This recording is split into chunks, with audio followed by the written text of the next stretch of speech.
run for Congress coming up today as well, guys. Right. Well, we will be watching. As always, we remember Ryan well. All right, Garrett, thank you. Good to see you, bud. Guys.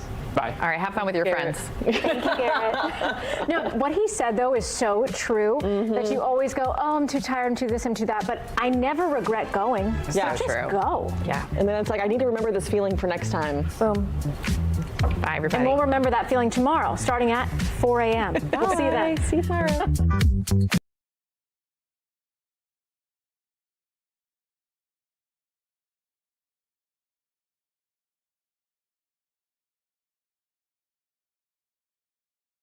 You're watching Fox 35 News Plus, streaming on Fox Local. Well, good morning to you. Welcome into Fox 35 News Plus. Garrett Weimer here, and thanks for joining us on this Tuesday morning live on Fox Local, YouTube, and on Facebook. It is 11 o'clock today. We are just getting started, and we have a lot going on, so we appreciate you joining us here today. I want to let you know some of what you can expect coming up in the next little bit right here as we get going. Let me give you a live look along our Space Coast where we are standing by for a Starlink launch that is, let me double check here before I tell you, it's been changed a couple times, but it still looks like we are on for 11:58, a targeted launch, 29 Starlink satellites that'll be sent up into a low Earth orbit. This is a live look at Space Launch Complex 40 at Cape Canaveral Space Force Station. So we will be watching for that coming up in just a little bit, as long as everything goes according to plan. That was a launch that was originally scheduled for yesterday and had to be pushed to today. And the launch window originally opened about 10:45 or so, but that launch scheduled for about a little less than an hour from now. So we'll be watching for that. At 11:30, we're going to hear from the U.S. Attorney in Tampa, who is holding a news conference talking about some cartel members who were arrested by the Homeland Security Task Force. So some terrorism arrests that they are expected to detail for us coming up in just a little bit. So we will be watching that news conference. We also are continuing our interviews with political candidates this week. We are now 1 week away from the primary election day, and a lot of races that we are watching very closely. And one of those races, especially here in Central Florida, is the 7th Congressional District race. That is the seat that's currently held by Corey Mills, who is an embattled Republican who is facing challenges from a number of others, including Ryan Elijah, former news anchor here at Fox 35, who is running against him, has picked up some endorsements, has some high-profile donors as well who have joined his effort and supported it. So we're speaking with all of the candidates this week. We've got a number of them booked out for the rest of the week here on Fox 35 News Plus. Today, Ryan is going to join us in just a little bit. We'll be speaking with him here live on Fox 35 News Plus. We are also covering quite a bit of ground, previewing some things that are coming up later this week at D23. Disney going to be making some announcements, and you'll have the chance to watch some of those announcements as well. We're now getting a look at some of the live streaming schedule for the D23 panels and discussions. Coming up later in our 2 o'clock hour, we are going to speak with Kimberly Leonard from Politico about what things are looking like in this final stretch of the primary campaign. What we can expect coming up next Tuesday, and how what happens now has an impact on what we see coming up in the general election. So we have a lot going on today. We appreciate you joining us. We will track breaking news throughout the day as well, so you never know what all we have in store for us coming up today on Fox 35 News Plus. Let me give you a live look right now over downtown Orlando. Things looking pretty nice out there. We know it is another hot and humid day here in Central Florida. See some of those clouds out there right now, but I tell you what, postcard view of Lake Eola on this Tuesday. Fox 35 Storm Team Meteorologist Brooks Garner joins me now. And Brooks, we're talking tropics and still watching a couple of disturbances in the Atlantic. But the big story here in Florida is the heat. You got it. And both will be forces of nature for sure, especially the heat affecting everybody in the south. And the tropical system, well, it may affect some plans if you're vacationing in the islands. Getting right to it, though, this area of high pressure will be a resident force for about the next 2.5 weeks, which takes us through the end of August. And in doing so, this is a very strong area of high pressure. There's going to be a lot of downward force, so subsiding air, sinking air that heats things up and also keeps a lot of the rain away. So we've had this pattern of a lot of rain representing some very valuable drought recovery, and now we're getting back into a hot and drier summer pattern where we'll still catch some isolated storms from time to time, but it won't be this widespread super soaker that we've had that's really helped us claw away from this drought. Now, don't worry, we've got a lot more rain on the way this fall and winter with this El Nino pattern. It's going to be a lot wetter during what would typically be the dry season, so I suspect we'll more than make up for it. But today we've got a heat advisory in effect for just about the whole state, the exception being the Big Bend on the Gulf Coast, thanks to the sea breeze. This is where the feels like temps, when you combine the temperature and the dew point, will reach or exceed 108 degrees. And in doing so, make for some pretty dangerous conditions if you're working outside or working out. A lot of high school sports in full force now that school is back in session. This first day of school for Orange County, Florida, and Sumter County, Florida schools, and the second day back for the rest of Florida. 95 will be the high today in Ocala, feeling more like 110, 95 in Orlando as well. Our normal high this time of year is about 91 to 92, so it's not a wild deviation from the norm, but it's enough where it's measurable in both how your body feels, but also your utility bills. No doubt you'll have a higher energy bill, unfortunately, to power the AC. 94 degrees will be the temperature, though, at pickup or at the bus stop, depending on how your kids get delivered home after school. I guess if they're old enough, they can drive themselves home, but it's going to be hot. Everything's quiet right now at this midday hour on Fox 35 Storm Tracker Radar. We may see a few pop-ups develop as soon as 2 p.m. This is a future radar view featuring that chance around Lake Mary, as well as areas to the south, including Osceola County. One or two of those storms may work into Brevard County by 4 o'clock and maybe into Lake Nona, but these will be widely scattered. Chances are you'll see the towering cumulonimbus clouds. You might even be able to hear thunder, but the possibility of actually having rain at your house is statistically pretty low today, and that chance will only fall as we head forward in time. So we'll go from a 20% chance in a couple of hours to a 30% chance from 3 to 6. Now, if you get a big downpour, I'd also recommend buying a lottery ticket. Isn't one of those Powerballs or Mega Millions like up to almost $1 billion? Because that's how low our chance for rain will be. So if you get rain, it's lucky. All right, let's talk tropics. We've got two areas to watch. One is from a low pressure developing along a front off the Atlantic coast. No threat there. It's heading toward the east. The other is this big, conspicuous red blob. This red blob is actually the zone where a tropical depression may form.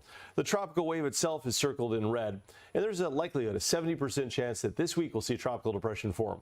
It could become a tropical storm, but that chance is fairly low. If it did in the off chance become a tropical storm, the name would be Cristobal. It would be the third named storm of the season. And that typically happens around August 3rd. That is, we get the sea storm. If you look back at the historic tropical storms and hurricanes, you typically see those around August 3rd. So this is running more than a week late, but it's remarkably on time considering the broader picture when you zoom out and look at the world as a whole. It's amazing always how cyclical this is. And well, we've got El Nino, and that tends to slow down the hurricane season. But despite that, we're still somewhat on time. The sea storm is coming up next. Now, there's a wall of wind shear in red that will act to tear apart anything that tries to cross it. And this system would have to move through that area of wind shear as it continues pushing either into the Caribbean or into the Atlantic. That would tend to keep it very weak or even tear it apart.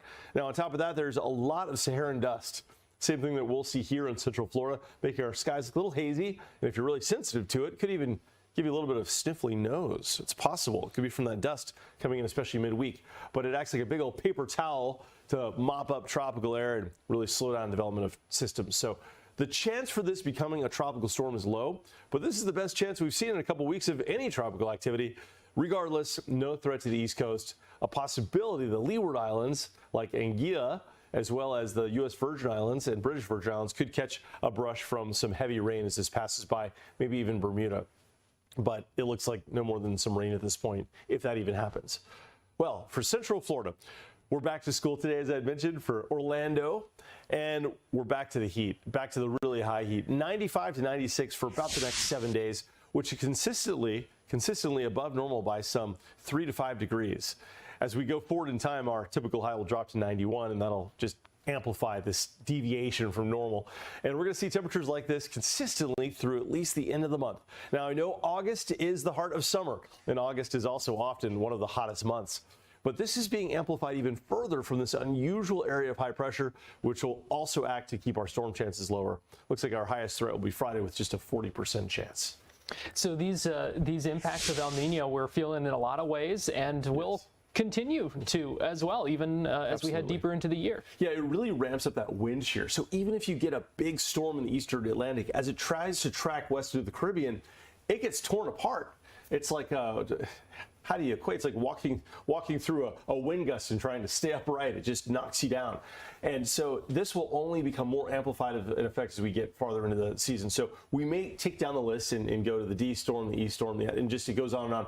But they never really make it very far west, or they're briefly lived, or they're weak. So that's good news. And the other bit of good news is that this would typically lead to a wetter winter for especially November, December, January, when we typically be in our dry season where we see no more than an inch or so of rain every month.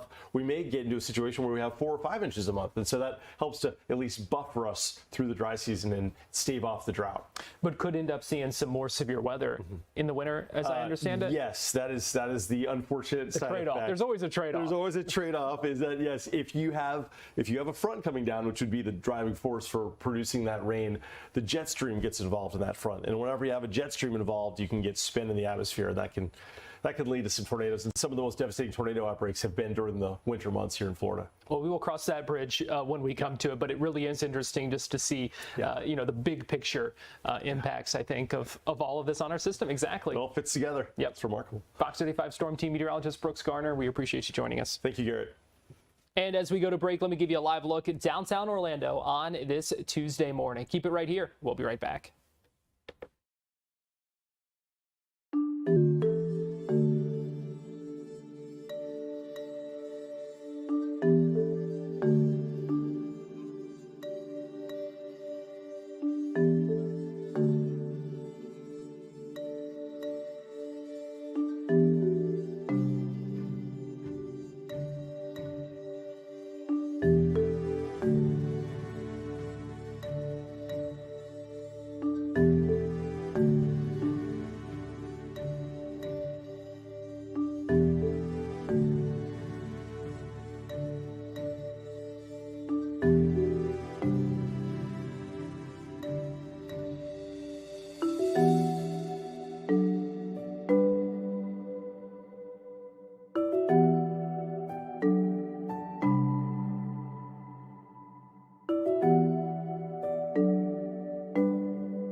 You're watching Fox 35 News Plus, streaming on Fox Local. Well, welcome back into Fox 35 News Plus. Garrett Weimer here, and thanks for joining us on this Tuesday morning, live on Fox Local, YouTube, and on Facebook. We are continuing to talk to a number of different candidates, political candidates here in Central Florida this week in a number of different races leading up to Election Day, coming up just 1 week from today. And today we're starting a number of interviews with candidates in the 7th Congressional District. And joining us live today here in our streaming studio is Ryan Elijah, who I'm sure many out there recognize, a former Fox 35 news anchor and now a congressional candidate running on the Republican side for the 7th Congressional District. And Ryan, we appreciate you coming in. Garrett, it's great to see you. It's great to be back here. First time in 4 months since I walked away. It's my first time back in the building. Yeah, kind of crazy, but I'm sure it has been a busy, I know it has been a busy 4 months for you since you launched this campaign. Just talk to us about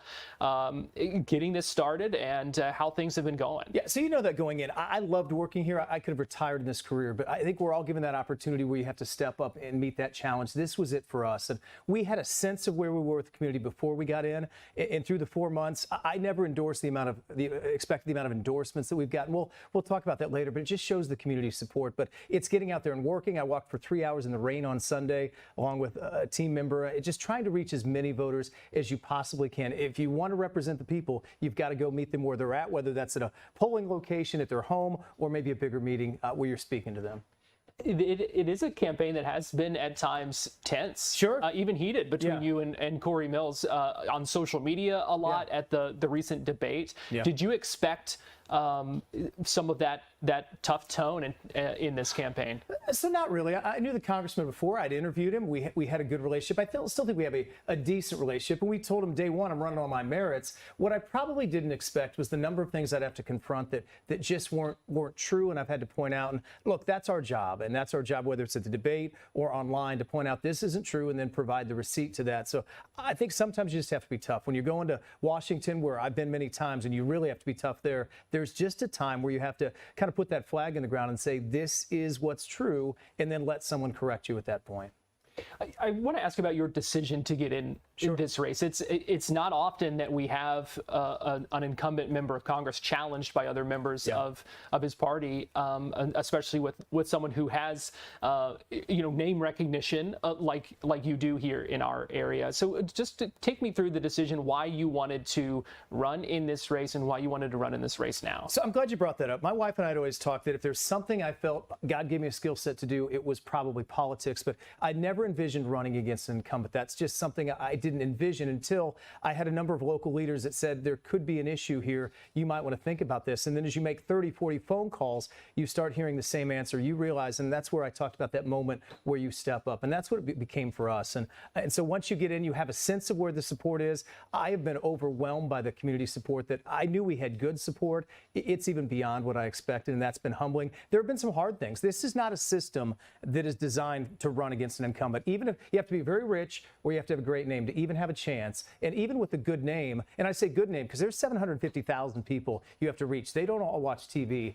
It's harder to raise money. I would talk to people and they'd say, Ryan, we support you, but we do business in Washington, you're running against an incumbent. The first 2 months, I had less phone calls returned than any time in my career. And you have to climb that hurdle. Then the ice starts breaking, you start getting the big endorsements, and everything shifts that way. But it's a hard system to run against an incumbent. I would do it again 100 times, but you have to realize that getting in the challenges in the system to challenge someone that's already there. Well, and President Trump has endorsed Corey Mills. Have you found that a challenge to? Well, I would say that he endorsed him in February and he said nothing since. And to me, that is a major win for us. We've got a great relationship with the White House. I will candidly say that. We have been in contact with them indirectly. They were not surprised when I got in the race. I made sure they knew at least that I was getting in this race. And beyond that, we've talked about it's not much endorsements, but the president's endorsement pulls a lot, and there's no doubt about that. We have never hid from that. We've always said we're not running against the president or the party. We're running for them. But that was certainly a factor getting in. And I wanted to make sure that we were okay. We weren't going to step on any toes. And this is administration. They could have called the night before the deadline and said, hey, we don't want you in the race. So a lot of times it's what's not said that really matters in these races. I do want to talk some policy and some issues here. And so I'm curious what you think is the #1 issue facing voters right here in the 7th District right now. It's what I sensed it was when I got in. It's affordability. I mean, when you talk to people in different communities, you're going to be hit different ways. But I've said this, both parties have got to do a better job with affordability. And it's not an instant change, but I've met school teachers that say, we support you, but please fight for us. And I've met those type people, and we we have to make sure we do what we can to make things more affordable across the way, not only from property taxes to what we pay at the grocery store to interest rates to insurance rates. I mean, all of the above. People are getting hit by these issues, and that is there are other issues that are important to them, but across the board, the number one issue we get the most is affordability. What would Congressman Ryan Elijah do about it? Well, a number of things. First of all, I've always said it starts with energy prices and gas prices. That's a critical part of this. I'm very much focused on the economy, and that trickles through so many parts of the economy. There's also tax cuts we can do. That's more of a short-term fix, but there's things we can do on that front that would tip things more in their scales, or at least I think with the big, beautiful bill that was passed, at least some of that money comes back. But we need to do a long-term fix, and that's be energy dominant, because that's going to put us in position where it goes for years and generations. The first piece of legislation that you would like to file on Capitol Hill? So there are a lot of things that are important to me, but I found the number one thing with me that's personal is protection for consumers, and more specifically for our seniors. You know, my mom's 80 years old, and I put her in a assisted living facility because she could no longer care for herself. And we got her phone just to talk to her. She gets hit with 50 to 60 phone calls a day. We finally just turned the phone off because she was on it constantly. They're preying on our seniors. They're vulnerable. They do it all the time. If you go into a senior's home, there might be 30 pamphlets on their desk because you get put on a list and they target them. You would think we have laws in place, and we do, to protect that, but we need more that'll not only protect them, but it'll go after the people that are preying on them. Washington is one of those places where seniority is rewarded. Yeah. And so how do you communicate to people that you believe you as a potentially freshman member of Congress could be more effective than someone who has already spent 2 terms there? One word: relationships. And I would say one reason I got in is his lack of effectiveness. And when you have got fractured relationships and people don't return your calls, that's one reason I got in. For us, it is the relationships. Congressman Herodopoulos has been a great ally of ours. He's a very powerful man in his first term and has some good connections that are also my connections. Those are people, when you get there, that you can help move things forward in terms of legislation, what office you get. All of that stuff matters. I don't care about the office. I do care about the legislation. And having those contacts, having those relationships will put the 7th District, instead of the bad headlines, we can start making good headlines. You mentioned some of the endorsements because we have seen you get a number of endorsements from the sheriffs in the district, from members of Congress breaking with, from a colleague of theirs to support you. Can you just talk with us about some of your conversations and why you believe that these endorsements are coming into you? Yeah, I'm glad you brought that up. It's almost unprecedented that we would see someone. We've got over 20 endorsements against a sitting incumbent that has the president's endorsement, albeit from February. You start with both sheriffs, Sheriff Lima and Sheriff Chitwood, not only sheriffs, but very high-profile, nationally known sheriffs that knew what was at stake here. They understand when they endorse an against an incumbent what's at stake, and I think they sent a clear message that they know we need change. When you talk about Anna Paulina Luna, the congresswoman from the Tampa area, I mean, she's very influential. Congressman Herodopoulos. We have 2 former Florida speakers of the House that have endorsed us. Bill McCollum, who impeached President Clinton, he endorsed us. One of the more respected congressmen we've had in this area. Again, it takes, when they put their reputation there, they are sending a message that change is needed. And I think people around D.C. have seen that. I've heard from more people in the last week or 2 from the D.C. area than the entire 4 months. And you don't run on endorsements, but I think it sends a crystal clear message to some people that they see what's happening and they know we need to go a different direction. And they're worried about November. They are truly worried that if the current congressman wins, they will lose this seat in November. And I think that's what motivates, between the trust for us and the fear of losing this seat, which I agree with. That's why they're endorsing. Is this, do you think, all about the potential baggage, or are there policy positions where you differ from Corey Mills? There are some policy positions. I mean, certainly the Ilhan Omar vote, and I say that a lot. If you're compromised personally, you get votes like that because someone has you and they can use that. That's one of the few votes I would disagree with, but there are certainly, it comes down to the baggage. And I've told this a lot. Look, if your voting record's not the reason I'm in this race, the reason is the relationships and the fact that your reputation. I mean, that's what matters. When we go to voters and they continue to tell us that, I mean, voters know. Voters follow the news, and that's why I'm in this race.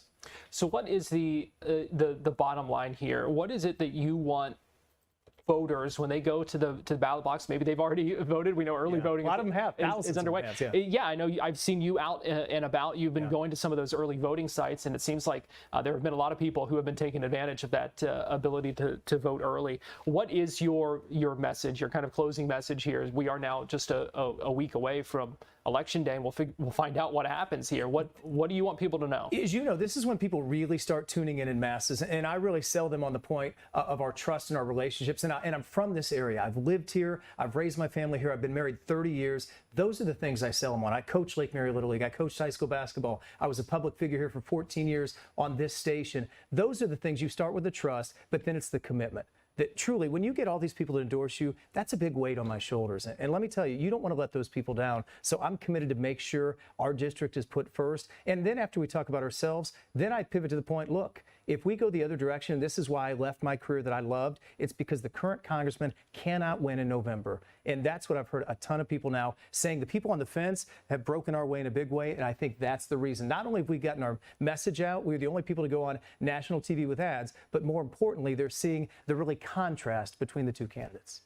Well, we will find out here in about a week how things are looking. Ryan Elijah, candidate for the 7th Congressional District. We really appreciate you coming in and chatting with us here. Can I thank you, not just for having me on, for having all the candidates on. I think it is critically important. I've been on the other side, and I think it's important for the public to hear from all the candidates, Republicans and Democrats. So thank you for the commitment to do that, because it is vital that we do that. Oh, I appreciate that. And as Ryan said, we will have more of those candidates on throughout the week right here on Fox Local, so you can stay tuned for that. Right now, we are going to take a break here on Fox 35 News Plus, and we'll be right back.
You're watching Fox 35 News Plus, streaming on Fox Local. Welcome back into Fox 35 News Plus. Garrett Weimer here, and thanks for joining us live on Fox Local, YouTube, and on Facebook on this Tuesday morning. We are just getting started, still have a lot to come. We appreciate you tuning in today.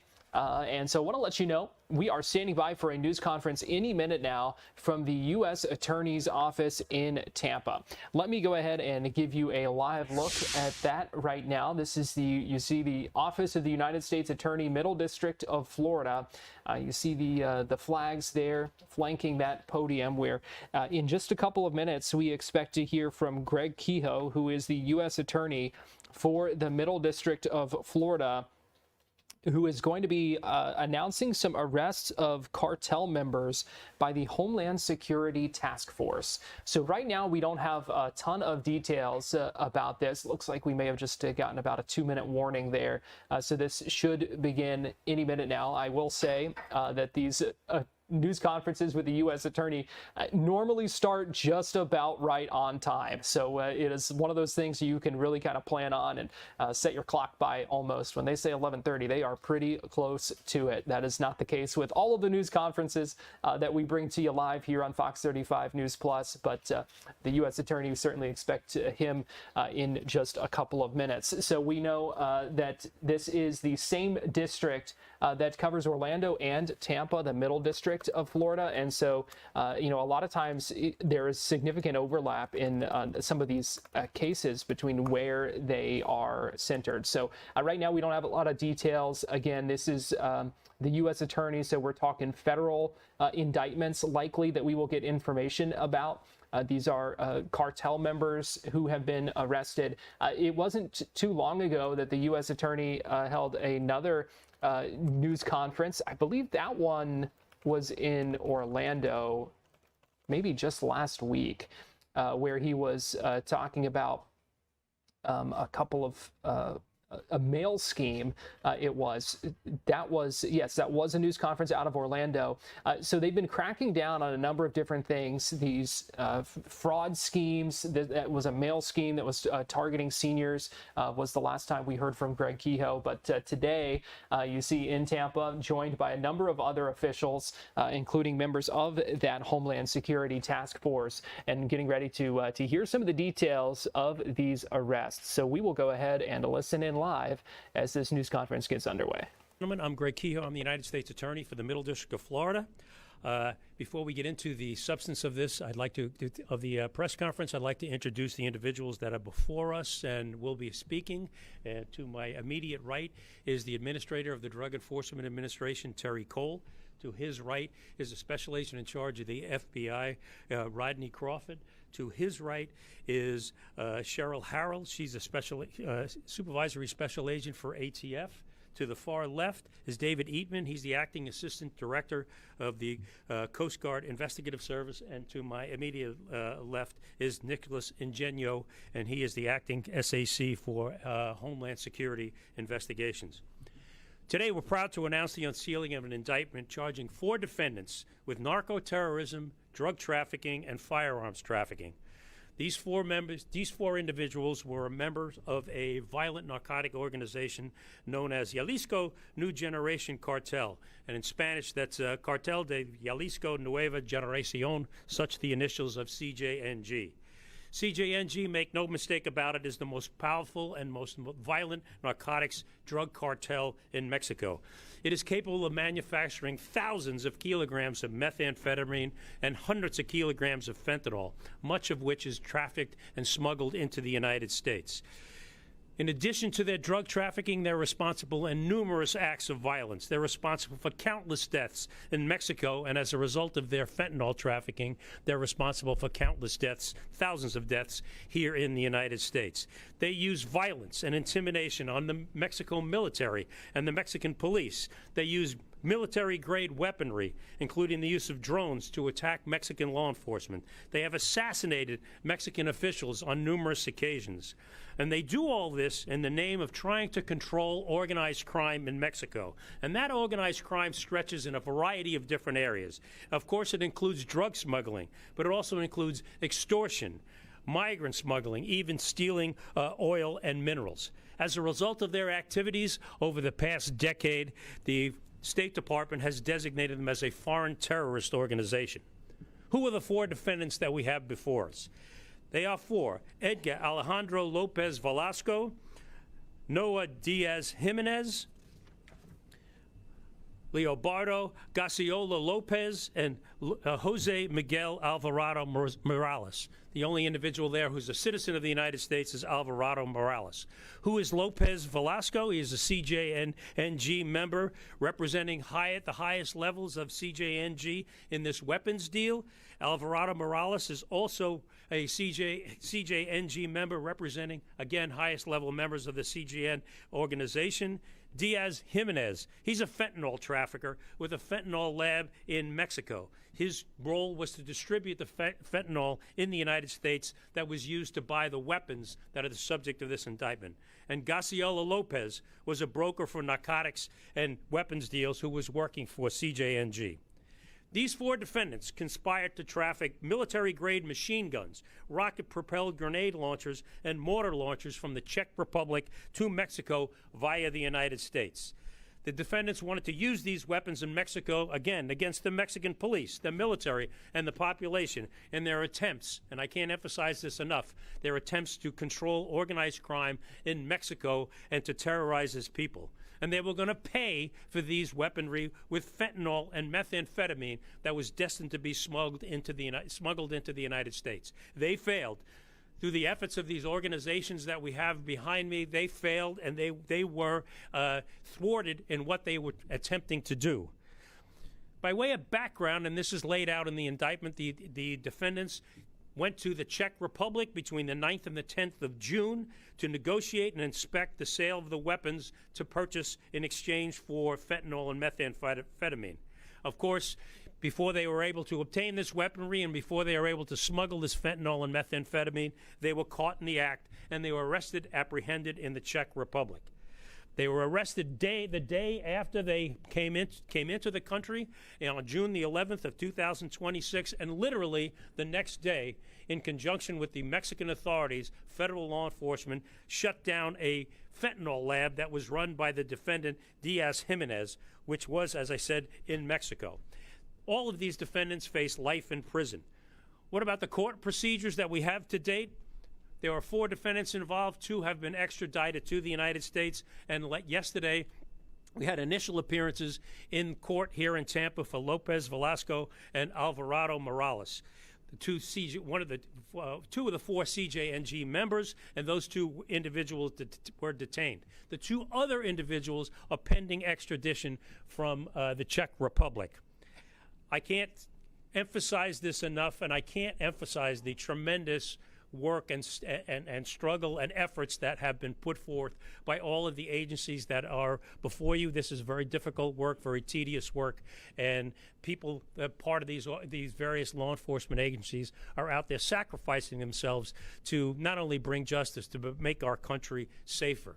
But I will commit to you, in conjunction with all of the individuals behind me, that for the criminal elements throughout the world, wherever you think you're going to go and wherever you think you're going to be, and you are going to bring harm to the American people through weaponry, through drug trafficking, or anything else, we will find you. We will find you, and we will prosecute you. Again, I can't thank enough to the Drug Enforcement Administration, the FBI, the ATF, the Coast Guard Investigative Services, Homeland Security, but also Interpol and the Department of Justice's Office of International Affairs. In conjunction with those 2 individuals, I can't thank the Mexican authorities enough, who participated in this investigation and certainly participated in the seizure of the fentanyl lab, and of course with Czech law enforcement who participated with us during the course of this operation. We are committed jointly to prosecute and to thwart and to curtail the violent and drug trafficking activities of CJNG, and that will continue. And as I said, wherever it might lurk its head, we will find you and we will prosecute you. At this point, I'd like to turn the podium over to Terry Cole, the Administrator of the Drug Enforcement Administration. Terry? Well, thank you, Mr. U.S. Attorney, and thank you for your leadership as we tackle CJNG. I think what's important to remember, last week in Washington, D.C., the Attorney General, myself, and our counterparts announced $100 million for the leadership of CJNG. Last week, we put them on notice. A week later, here we are in the Middle District of Florida under the leadership of U.S. Attorney Mr. Kehoe, and we have delivered results. I promised the American people that DEA would aggressively target CJNG operatives threatening our safety. And today, we are delivering for the American people. This complex international operation spanned 3 continents. And it's important to remember our counterparts that were at our side. These cartel operatives attempted to trade Mexican methamphetamine, Mexican fentanyl for military-grade weapons. Thankful to the President of the United States for allowing DEA, ATF, FBI, Homeland Security, and CJS do their jobs.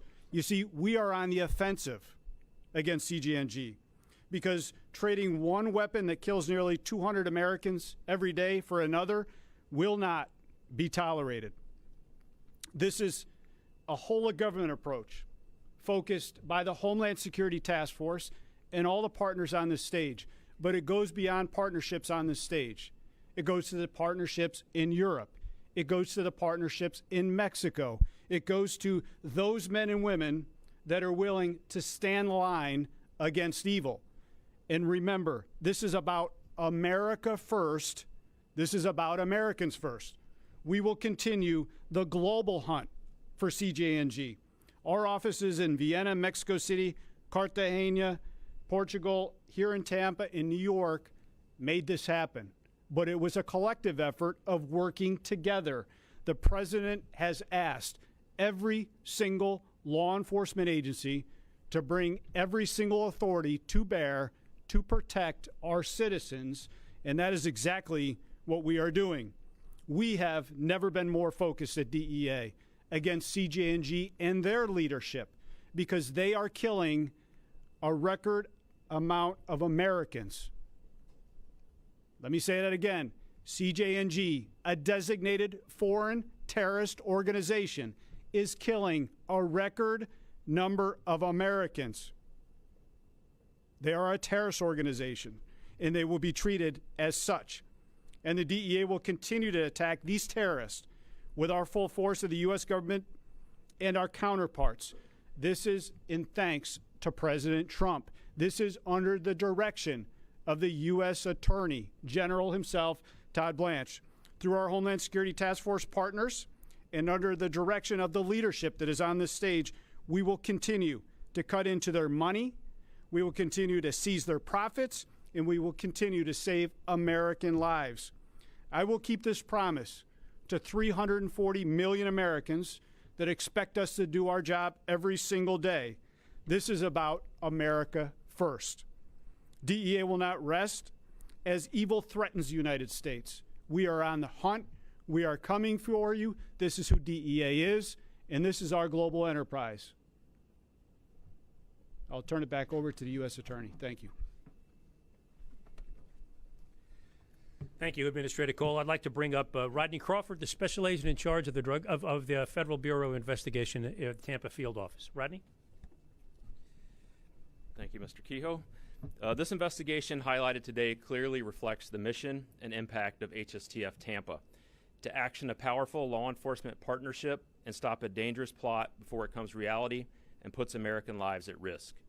HSTF Tampa unites federal, state, and local agencies working alongside international partners, in this case the Czech Republic and Mexican law enforcement, to combine resources, intelligence, and expertise to target criminal networks at every level. No single agency can confront foreign or transnational criminal organizations alone.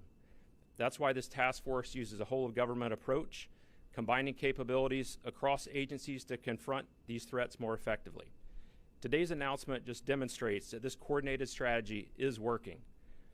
Through this unified framework, we can combat and dismantle these threats and remain focused on ensuring safer communities. Thank you. Thank you, Rodney. Next, I'd like to bring up Nicholas Ingenio. He's the Acting Special Agent in charge of the Homeland Security Investigations. Thank you, sir. Good morning. Before I begin, I'd like to recognize the distinguished partners joining me today and thank them for their continued support, collaboration, and commitment to the shared mission. This case underscores the value of a unified, mission-focused approach. The Homeland Security Task Force is designed to bring together the full range of authorities, expertise, intelligence, and operational capabilities needed to confront complex threats that cross borders, jurisdictions, and disciplines.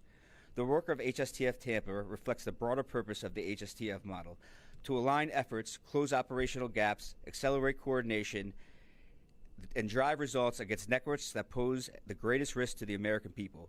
These organizations are adaptive, well-resourced, and increasingly interconnected. Meeting that threat requires a structure that is equally coordinated, agile, and focused on outcomes.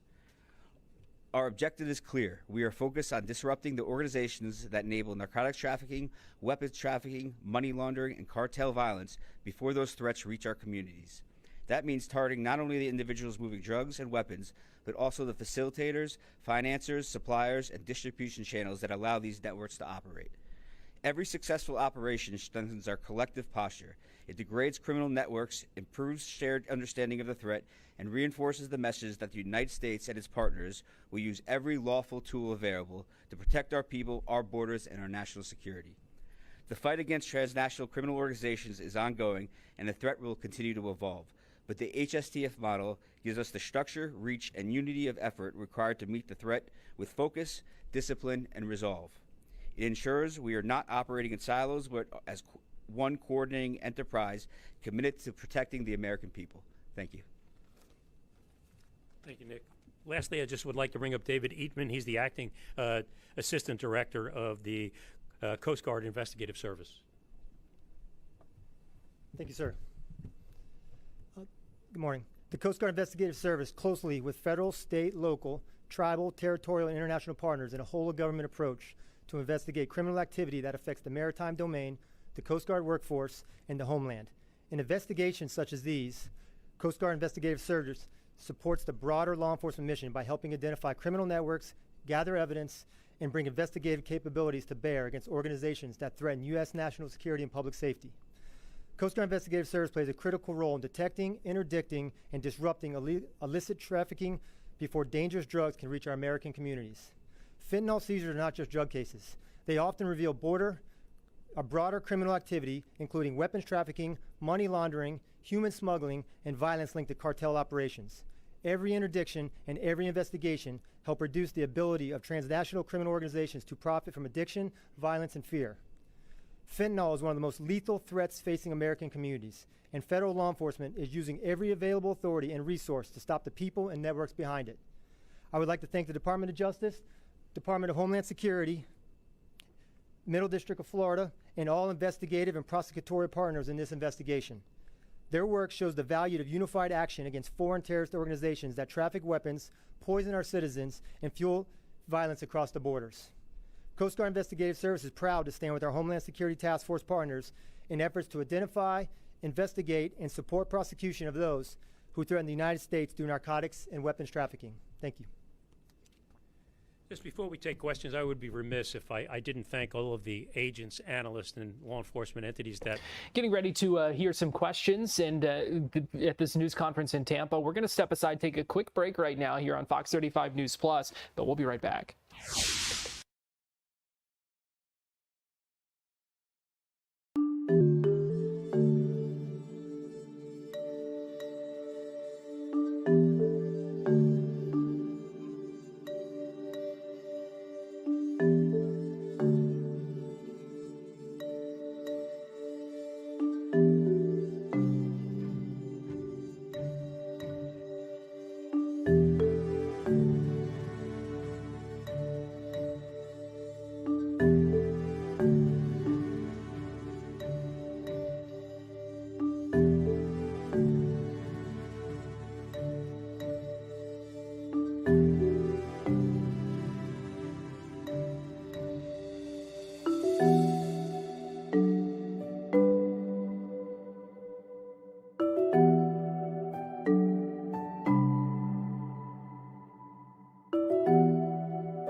You're watching Fox 35 News Plus, streaming on Fox Local. Welcome back in. I want to get you back to Tampa, where we are hearing questions now being asked of Greg Kehoe, the U.S. Attorney, about the takedown of some cartel operatives here. Let's go ahead and listen in. Coming from Mexico into the United States. Any other members in the area with CJ and anyone in the Tampa Bay area outside of you guys have your eyes on? I'm sorry, say that again? Anybody else that you have your eyes on in terms of other members with the cartel? Well, I don't want to speak for Terry, but we have our eyes on everybody, and who is going to fall under that umbrella, I just don't want to say at this point. Can you talk about how important it is to get those type of drugs off the streets? And I mean, obviously, they kill a lot of people here in the U.S. Just talk about how that much fentanyl and the level, how important it is to get that off the streets. Well, if I may, if we're going to talk about fentanyl deaths, and I would like to bring up the administrator, because I don't know if there's another person in the United States that is more keyed into the statistics and the threat to the United States that fentanyl brings. Terry? So great question. And I think the important part, there's many important parts to this investigation, but when you see this commitment to protecting our citizens on stage, and you see the commitment by our president putting demands on Mexico to handle what they have down there with CJ&G and Sinaloa, the two major cartels that continue to poison Americans. We've never seen a president more dedicated to protecting our citizens than a president we currently have. The direction we've received from the Attorney General to keep the pressure on Mexico, but now we have the cooperation from the Mexican government at certain levels to go out and conduct operations based on intelligence that's passed from this task force down into Mexico. And that's exactly what they did. SSPC, the security element in Mexico, the Mexican Marines and the Mexican Army acted upon information that was passed from the DEA office in Mexico City to go out and not only conduct an operation, but to seize multi-kilograms of Mexican fentanyl that was destined to the United States that could potentially kill Americans. So the cooperation by law enforcement is unprecedented, but also the commitment by our president to protect our citizens and to protect our national security is unprecedented. And the direction that the Attorney General, Todd Blanche, has given all of us up here, the tools to do our job, to empower us to protect our citizens, is exactly what we're doing. So we are seeing a decrease in deaths in the United States in reference to fentanyl and this poison. But we're not celebrating. We are on the offensive. And we are on the offensive to save more Americans. Because this is about America first. This is about Americans first. And this is the first time in a history in a long time, I'm a career agent who served in Mexico, that we've seen this level of engagement to hold these career terrorists accountable in Mexico. So thank you for the question. Anyone else? I just got one more. It sounds like in your handout, the CJ&G is kind of like several different factions, not just one organized group anymore. Does that make the agencies investigating these different little sections, is it more challenging? How do you guys kind of figure out which one to go after? Well, I mean, what you're talking about is their franchise arrangement, which is laid out in the indictment. And it's a very unique organization, not like Sinaloa, where you do have, with CJ&G, a franchise element where you have somewhat independent levels, but they operate with the mothership, if you will, passing their portion of their profits up to the leadership. Does it make it difficult? Of course, it makes it more difficult because you have a variety of different entities or franchises that are involved in diverse types of illegal activity. Nevertheless, the approach is still the same. The approach is attack and disrupt. That's what we have to do: attack, disrupt, and prosecute. You'd have to constantly disrupt their supply chain, constantly disrupt their operations, and constantly go after wherever they are at whatever level, and that is at the franchise level and, of course, at the leadership level. So your question is a good one because this is a bit of a unique organization. Certainly, I think, different than our historical cartel investigations that we have all done for many years. Going once, going twice.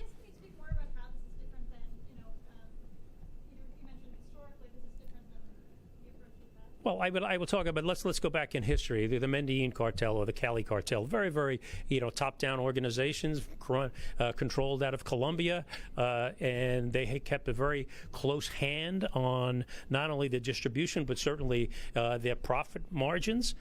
This is a bit of a different element, a different organizational structure, and more on akin to a franchise that we would have here in the United States, with the mothership of CJNG taking their profits and giving some direction. But a lot of these individual franchises operated semi-autonomously. That is different than the classic cartels that we all go back to for many, many years. Going once, going twice. Ladies and gentlemen, thank you very much. Have a good day. That news conference wrapping up there in Tampa, where we heard about an investigation that spanned 3 continents to take down cartel operatives looking to trade Mexican methamphetamine and fentanyl for military-grade weapons. We are also standing by for this launch of Starlink satellites along Florida's Space Coast. Got to take a quick break right now. We'll get you back before this launch happens. So keep it right here on Fox 35 News Plus, and we'll be right back.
You're watching Fox 35 News Plus, streaming on Fox Local. Welcome back into Fox 35 News Plus. Give you a live look right now along Florida's Space Coast. This is Cape Canaveral Space Force Station and Space Launch Complex 40. We are just a minute or so away from launch. We will go ahead and listen in live as things get underway for this launch of 29 Starlink satellites that are heading to low Earth orbit. And then after launch, and once the stages separate, we will see the first stage land on a drone ship stationed in the Atlantic Ocean. LD, go for launch.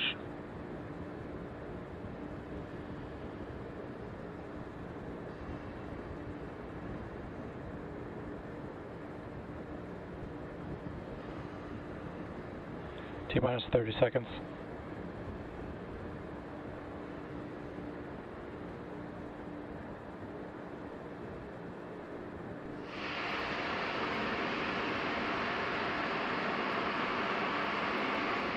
T-minus 15 seconds.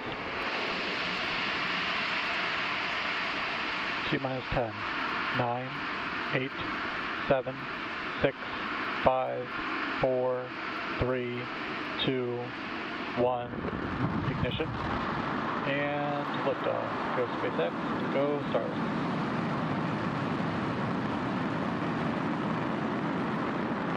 Vehicle is pitching non-range.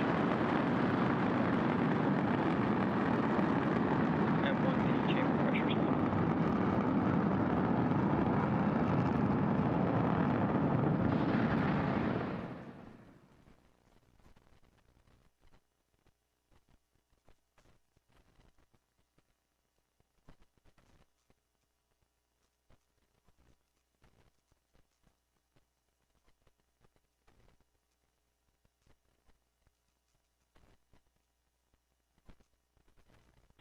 Power and telemetry nominal.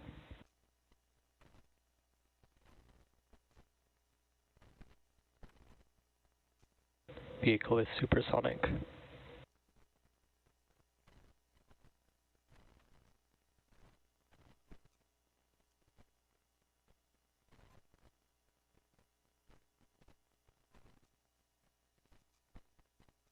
Max Q.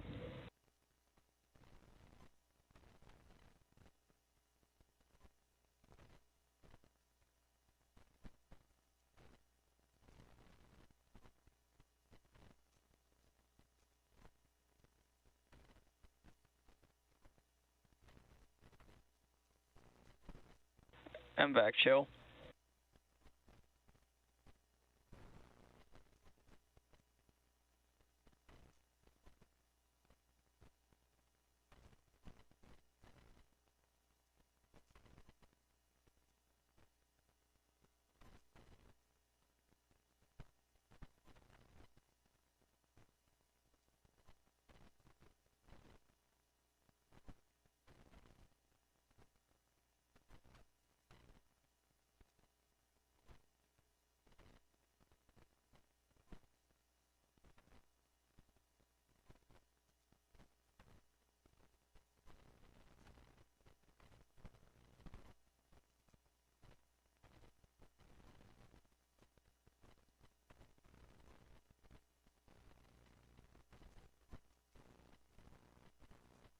MECO. Stage separation confirmed.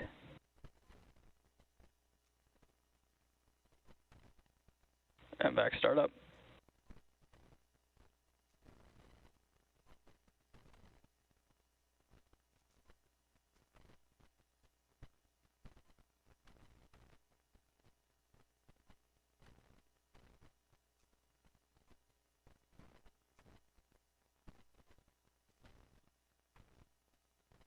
Fairing separation confirmed.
Stage 1 FTS is saved. Stage 1 entry burn startup.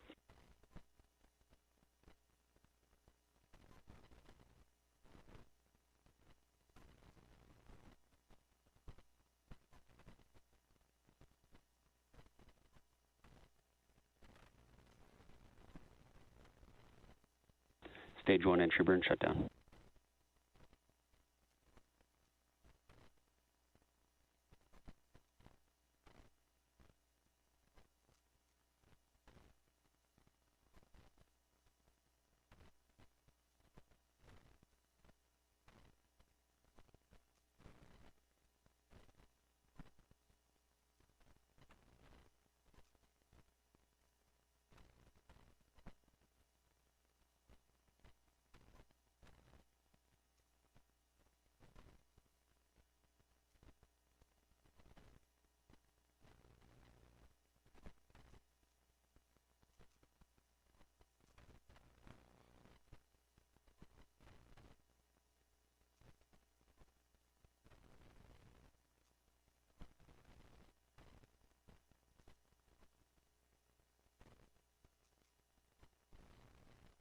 Stage 1 transonic.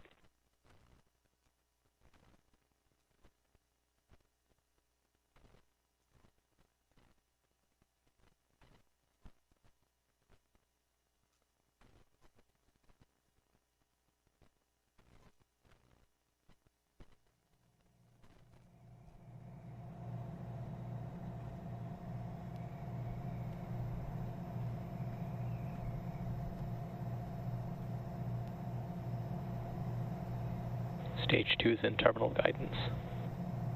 Stage 1 landing burn.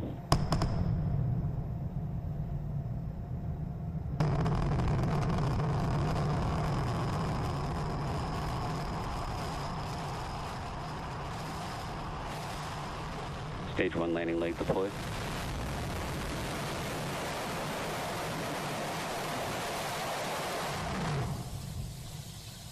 Stage 1 landing confirmed.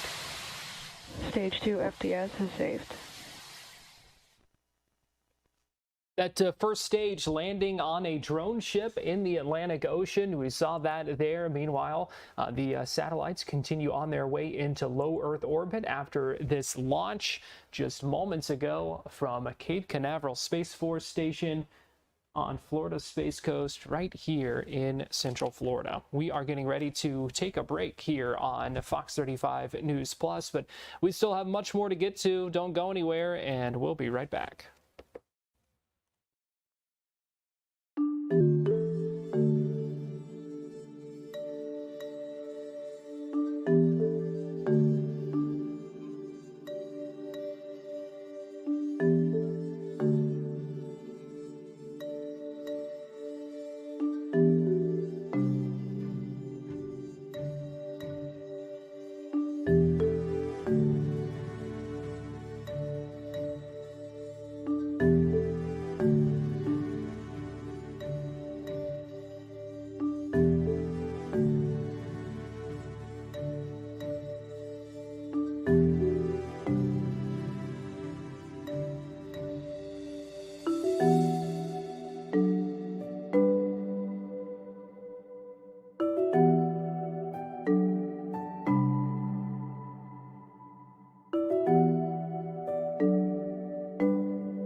watching Fox 35 News Plus, streaming on Fox Local.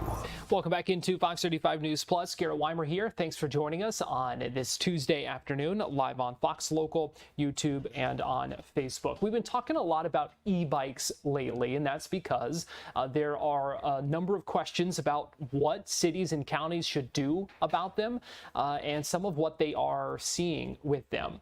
There are questions about regulations, about enforcement, about regulations in places that have them, and so many things that are still up in the air right now. But one thing that we do know, and I think that everyone in a position of authority agrees on, is that kids especially need to be wearing helmets when they are using those things. That's because we are seeing an increasing number of crashes and incidents involving them. We just heard from the Orlando police chief talking about this in the Orlando City Council meeting yesterday, or that workshop, where they were discussing what an ordinance in the city of Orlando might look like when it comes to e-bikes. One of the things they considered was making helmets mandatory for riding them. And there's a reason for that. We heard today from Mark Levy, who's a pediatric trauma surgeon who was a part of this e-bike trauma simulation today, talking about the dangers of not wearing helmets when you're riding e-bikes, some of the cases that he's seeing here in Central Florida, and what people and parents need to know to make sure anyone riding these e-bikes, whether they're kids, whether they're adults, whether you're a driver and just coming across one, what we need to watch out for. So this is Dr. Levy talking about the importance of all this earlier today. E-bikes are obviously talk of every town right now, and I'm sure you guys get some kids in here because of them. Talk to us a little bit about, I guess, safety regulation that can hopefully happen, what you guys see in the yard. So this is becoming kind of a nationwide problem. I'm on committees that are national committees, and we're discussing it at a nationwide level. These e-bikes and e-scooters, they go faster than regular bicycles, regular scooters, and there's not really a good location for them to ride. The sidewalks, sometimes they're too fast for sidewalks. For the streets, they're not good enough for streets or don't have enough visibility for streets. On top of that, a lot of these kids who are riding them aren't wearing helmets. And so you add all those things together, it makes for worsening trauma, increased number of injuries that we're seeing. Other than helmets, I mean, what are all the steps that a child should take, or that a parent should remind their kid to take before they hop on them? So a lot of kids aren't obeying just simple traffic rules, and kids who are younger don't know the traffic rules. So really paying attention to traffic rules, surrounding traffic, and being safe. If you're on a sidewalk, you need to be going at a much lower speed because you can hit pedestrians who are on sidewalks as well. I know the last time we talked, you said, I think this is going to be a growing problem. We're going to see it probably get worse before it gets better. So kids are still going to be riding them. So at this point, it's just doing what you can here at the hospital. So walk us through what we're going to see with the simulation and why these are important things to do to prepare your Sure. team. Just number-wise, we're seeing increasing numbers. So just in this 6 months of this year, we've seen the same number of e-bike and e-scooters that we saw last year, which is twice the number that we saw the year before. So many, many more. What we're doing today is we're doing trauma sim with e-bike and e-scooter injuries for kids who are riding those with and have different types of injuries. One is a head injury, another is an extremity broken bone with like external bone exposed.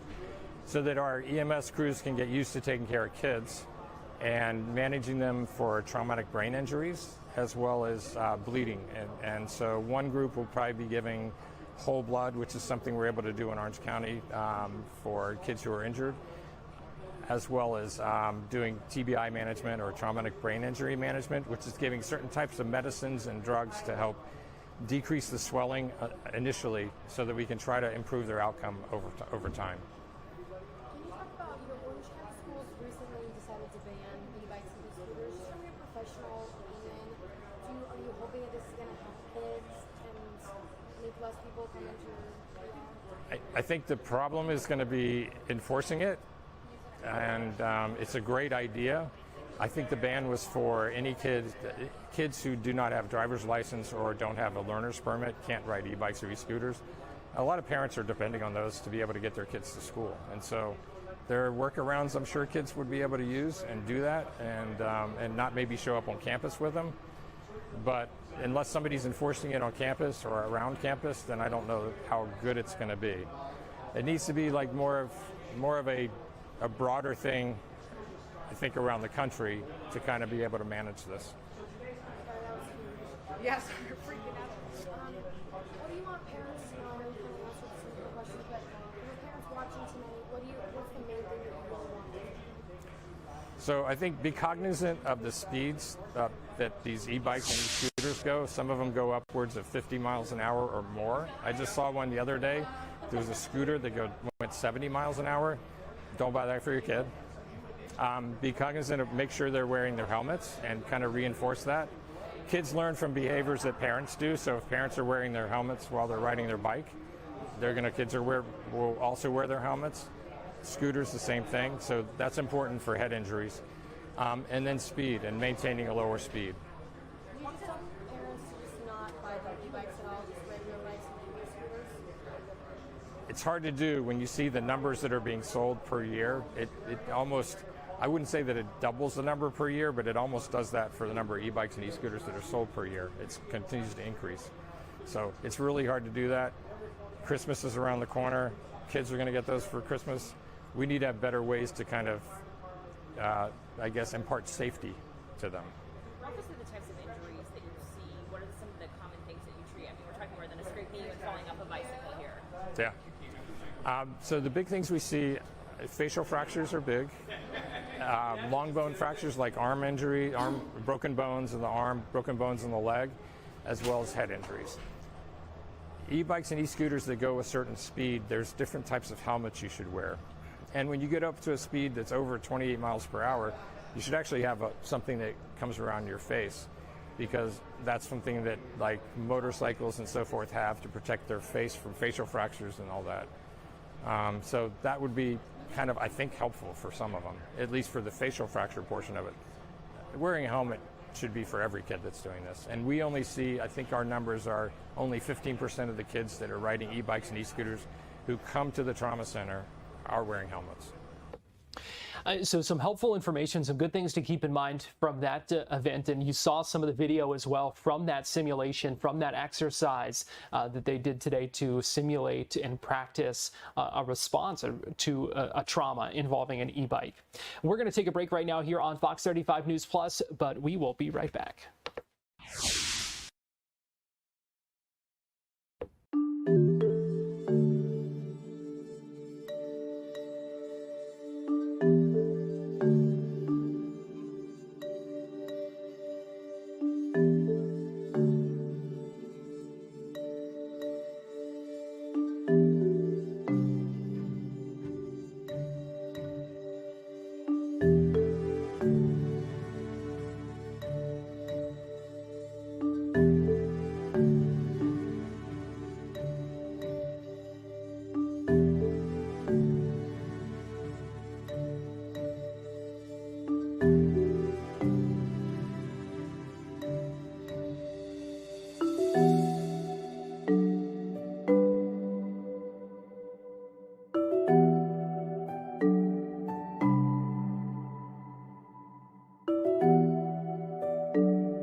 You're watching Fox 35 News Plus, streaming on Fox Local. Well, welcome back into Fox 35 News Plus. Garrett Weimer here, and thanks for joining us. We're just a few days away now from the start of D23, and an exciting few days where we expect a lot of announcements about Disney happenings and so many things going on, updates on things happening at the park, just so much that we expect to hear from that. And we are also, we now know there are more ways that you can get involved and kind of watch some of those events unfold. And so joining us live now to talk about this, just a couple of days away now from the start of D23, we've got Drew Smith. You know him as Drew the Disney Dude, joining us live now via Zoom. And Drew, we appreciate you joining us today. Yeah, this is a surprise announcement. This was not on my radar whatsoever, but the fact that you're going to be able to watch some of these panels and presentations from home on Disney Plus, I see as a great sign. So yeah, walk us through what we have learned, because a lot of these or several of these are going to be live streamed. So just kind of walk us through this schedule here and what we can expect from each of these events. Yeah, so in the past, I think Disney's tried to kind of preserve that in-person experience with having some things exclusive for people who are flying out to California and actually spending the money to be there. But if you're at home, August 14th, 15th, and 16th, on screen right now, those are the times and dates for the panels and presentations that will be on Disney Plus, from Beauty and the Beast to Percy Jackson, a Rewind concert, and the big one. This is a very important one. I'm on here a lot talking to Garrett and Johnny and the entire team about everything coming to Walt Disney World and all these new announcements. And that is the Horizons Disney Experiences Showcase. That's where the future of Disney parks worldwide is going to be revealed, including the developments here at Walt Disney World, from Cars and Villains at Magic Kingdom, Tropical Americas at Animal Kingdom, and then Monstropolis at Hollywood Studios. New details, new concept art, all the stuff happening here. That is 7 p.m. Pacific, 10 p.m. Eastern on the night of August 15th. So pull up Disney Plus, watch that one. It is a very well done, high quality production with music and Imagineers, all the stuff on the way. So I'm really excited about that one. The other one that I think is really cool is the Disney World Builders panel with Leslie Iwerks. I actually talked to you guys about that last time. That's that new documentary coming to Disney Plus on August 20th, highlighting the people that make these worlds a reality, like Pete Docter at Pixar to Jared Bush and Jennifer Lee at Disney Animation. So a fun way to feel part of the D23 Expo event if you're not actually there in California. But those are the dates if you want to take that in and get ready for all the fun to come. Yeah, we'll zero in on a couple of those things here in just a minute, but talk to me about the decision to live stream this. Like you said, this isn't on something they've really done before. Yeah, this is something that we haven't seen on Disney Plus in the past. Like in 2022, they would stream the park showcase, and then in 2024, when it moved to the Honda Center out in Anaheim, because there's 11,000 people there, they kept it exclusive to those in person. The way I view this as just a way to bring more value to Disney Plus and kind of connect the community more, because people have been asking for a live stream of that Disney Experiences Showcase since 2024. People want to feel a part of it. They want to see what's being talked about, where they don't just have to rely on someone illegally live streaming. It's an official way to get all the news out there and bring everyone together. And like I mentioned too, with that value of Disney Plus, people are paying, $20 a month for some of these subscriptions, $12 a month. So just having more to do on Disney Plus, have a full quality stream there, I think is a great choice. And just with so many announcements in 2024 for Disney parks with these big new lands, stuff like that Monstropolis roller coaster, no one actually expected that to happen. So now for people to actually see these final plans, what's actually going to be happening inside of that building alongside everything else at Disney parks around the globe, I think it's a really cool way to have everyone on the same page to where all those details are easily accessible. Yeah, let's talk about kind of that headline event, that Horizons panel, and what we can expect to learn specifically when it comes to our parks here in Central Florida about some of the projects that we know that are underway right now. Yeah, so Disney revealed some of the Imagineers that are going to be presenting at the showcase, and me being the little detective that I am, these Imagineers confirm which projects are going to be talked about. For example, Caroline May is the executive creative director of the new Disney Villains Land coming to Magic Kingdom. So whenever Disney says Caroline May is going to be presenting at the showcase, well, at that point, it's very easy to tell that we're going to be learning what's coming to Villains Land. And there's been a lot of fake rumors about Villains Land. I'll say that, from an Emperor's New Groove roller coaster to a Maleficent boat ride.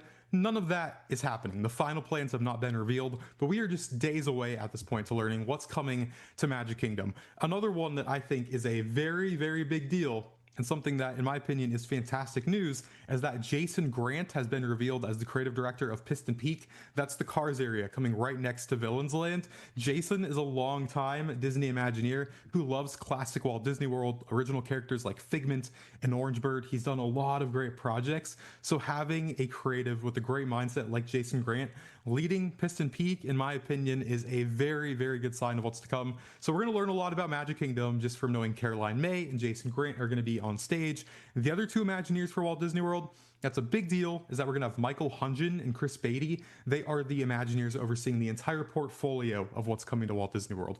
All 4 expansions, the updates to Carousel of Progress, so they will be on stage as well. So that confirms we're going to get updates on everything across the entire resort. So we don't know exactly what they're going to say, but I'm strongly expecting they're going to say, hey, what you're seeing is what you're going to get.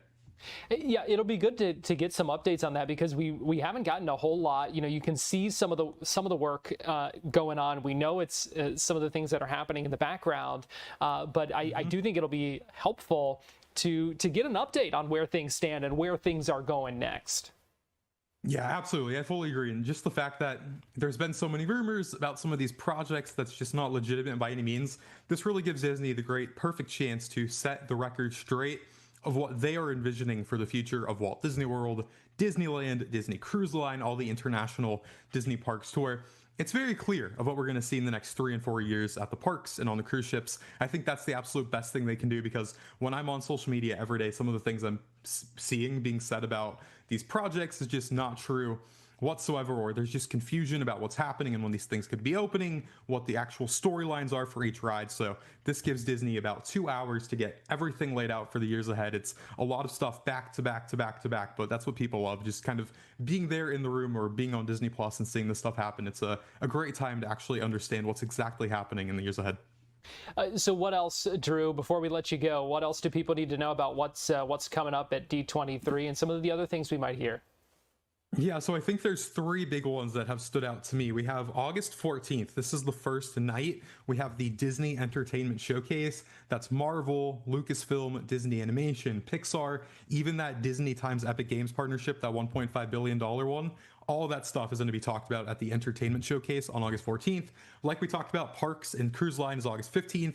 And then August 16th, we have the Disney Legends Awards ceremony. And a bonus one that I think is going to make a big wave depending on what they talk about is Kingdom Hearts. This is a very popular video game. Kingdom Hearts has a huge fan base. And this is the first time we're really seeing Kingdom Hearts take center stage at D23 with an hour-long presentation with the people behind that game and that franchise. And we have Kingdom Hearts 4 coming up, and there's a rumor that it's coming to Fortnite as well. So between all this video game stuff and the films and the parks, it's shaping up to be a very fun time. Well, a lot to look forward to over the next few days, and it kicks off later this week in Anaheim, California. Drew Smith, Drew the Disney Dude, we appreciate you joining us and breaking all this down for us here today. Yeah, thank you for having me on. And I will be out there in Anaheim, so if you guys want to follow my live coverage, I'm at Drew the Disney Dude on every social platform. I'll be posting a ton, so would love for all to see what I'm sharing and what's coming out of the world of Disney. All right, we will check in with you for updates, that's for sure. We're going to take a break right now here on Fox 35 News Plus, and we'll be right back.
You're watching Fox 35 News Plus, streaming on Fox Local.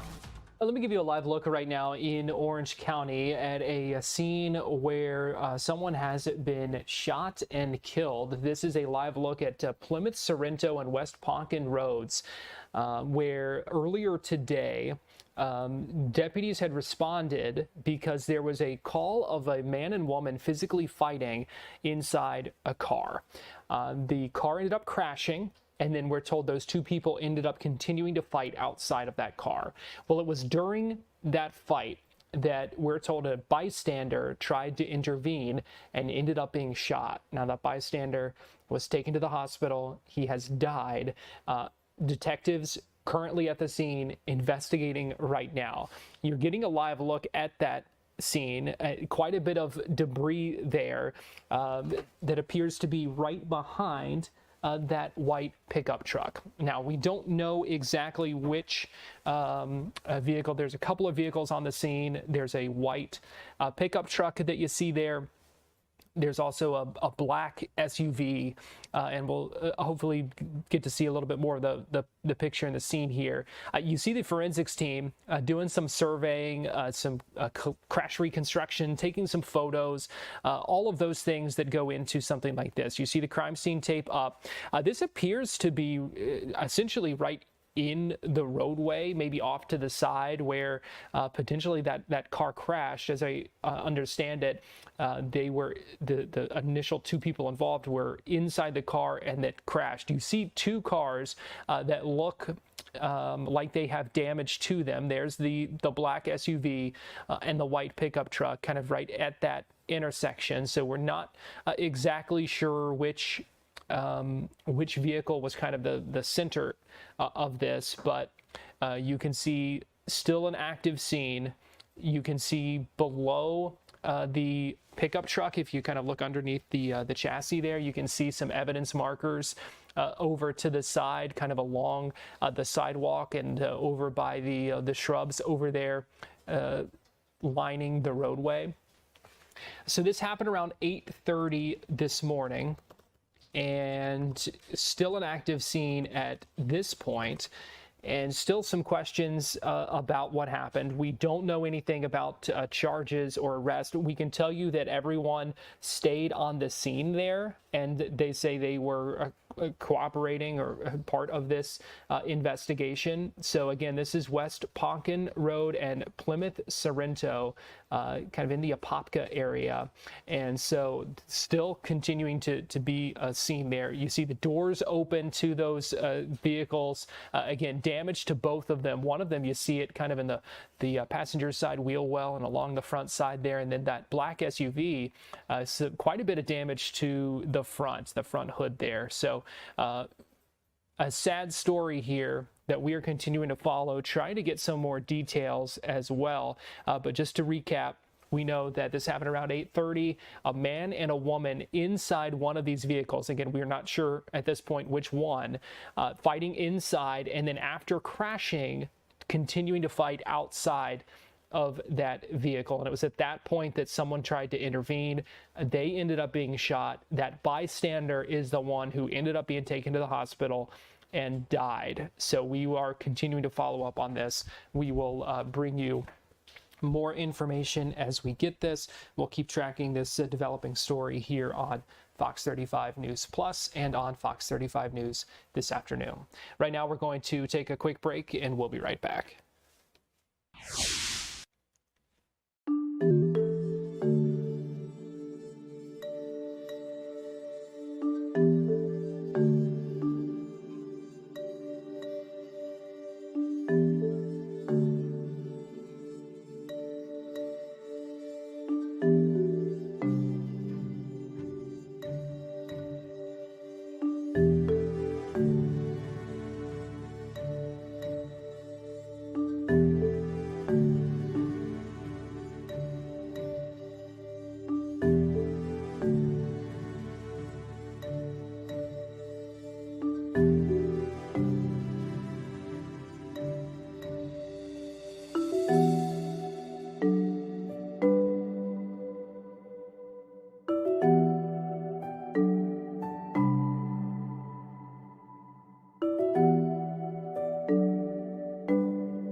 watching Fox 35 News Plus, streaming on Fox Local. Welcome back into Fox 35 News Plus. Garrett Weimer here, and thanks for joining us on this Tuesday afternoon, live on Fox Local, YouTube, and on Facebook. First day of school for students in Orange County, also the first day for students in Sumter County, so if you're watching up there. Most of the other districts in our area started yesterday, so everyone pretty much back to school at this point. But the first day in Orange County with students, and earlier today we heard from Superintendent Vasquez and some other officials as well, speaking at a news conference marking the first day of school and taking some questions about what it might look like. They were also asked about an e-bike policy. We know Orange County Public Schools implementing a new e-bike policy where they're not allowed at all on elementary and middle school campuses. In the high school, you have to have a license or a permit and be registered as well. So just one of the things they talked about at this news conference earlier today, marking the first day of school in Orange County. Good morning, everyone. Thank you for being here. I'm Scott Howden, the Chief Communications Officer for Orange County Public Schools. Thank you for being here at Pershing K-8. We're excited to be here today, the first day of school.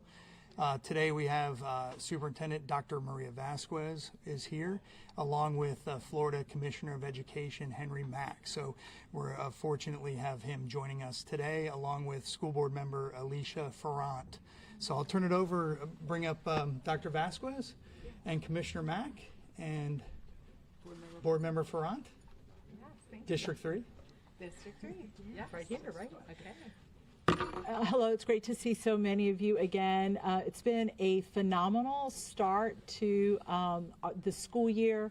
We were able to start our day at Evans High School and visited some classrooms. It's always great to see the high schoolers getting engaged on their very first day. Teachers and staff were elated.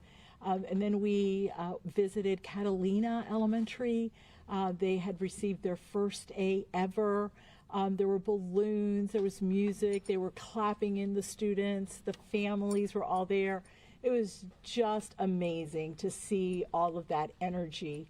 And of course here at Pershing, the K-8, where incredible things are happening each and every day in our classrooms. To see, that twinkle in the kindergartners' eyes, the excitement because it's the first day of school. It's just been a great start to the school year, and I'm so incredibly thankful to our teachers, our administrators, and our employees that help get us to where we are today. I'm also incredibly privileged and so thankful that our brand new Commissioner Henry Mack is visiting with us today on the first day of school.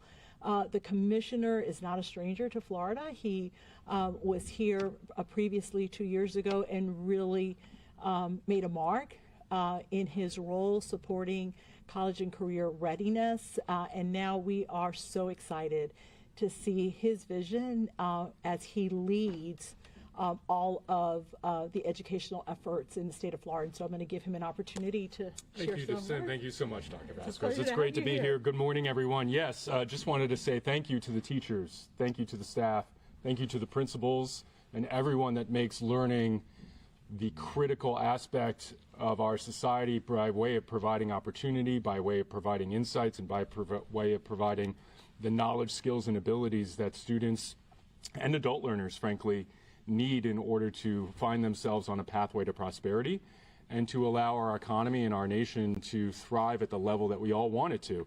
And so I would not think of I would not want to be anywhere else on the first day of school today, at least, except for Orange County, principally and primarily also to thank you for your leadership, for your exceptional leadership across this district, for our students, faculty, staff, and everyone involved in the education enterprise.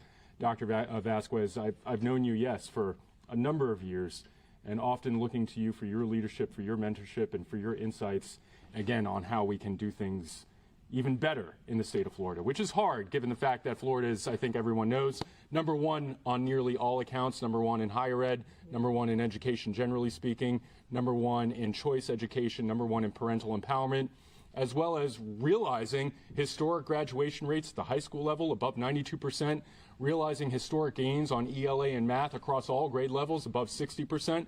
We know we have work to do, especially at kindergarten through third grade, to get them ready on level by third grade. That is the determining factor. I think that's what we need to double down on.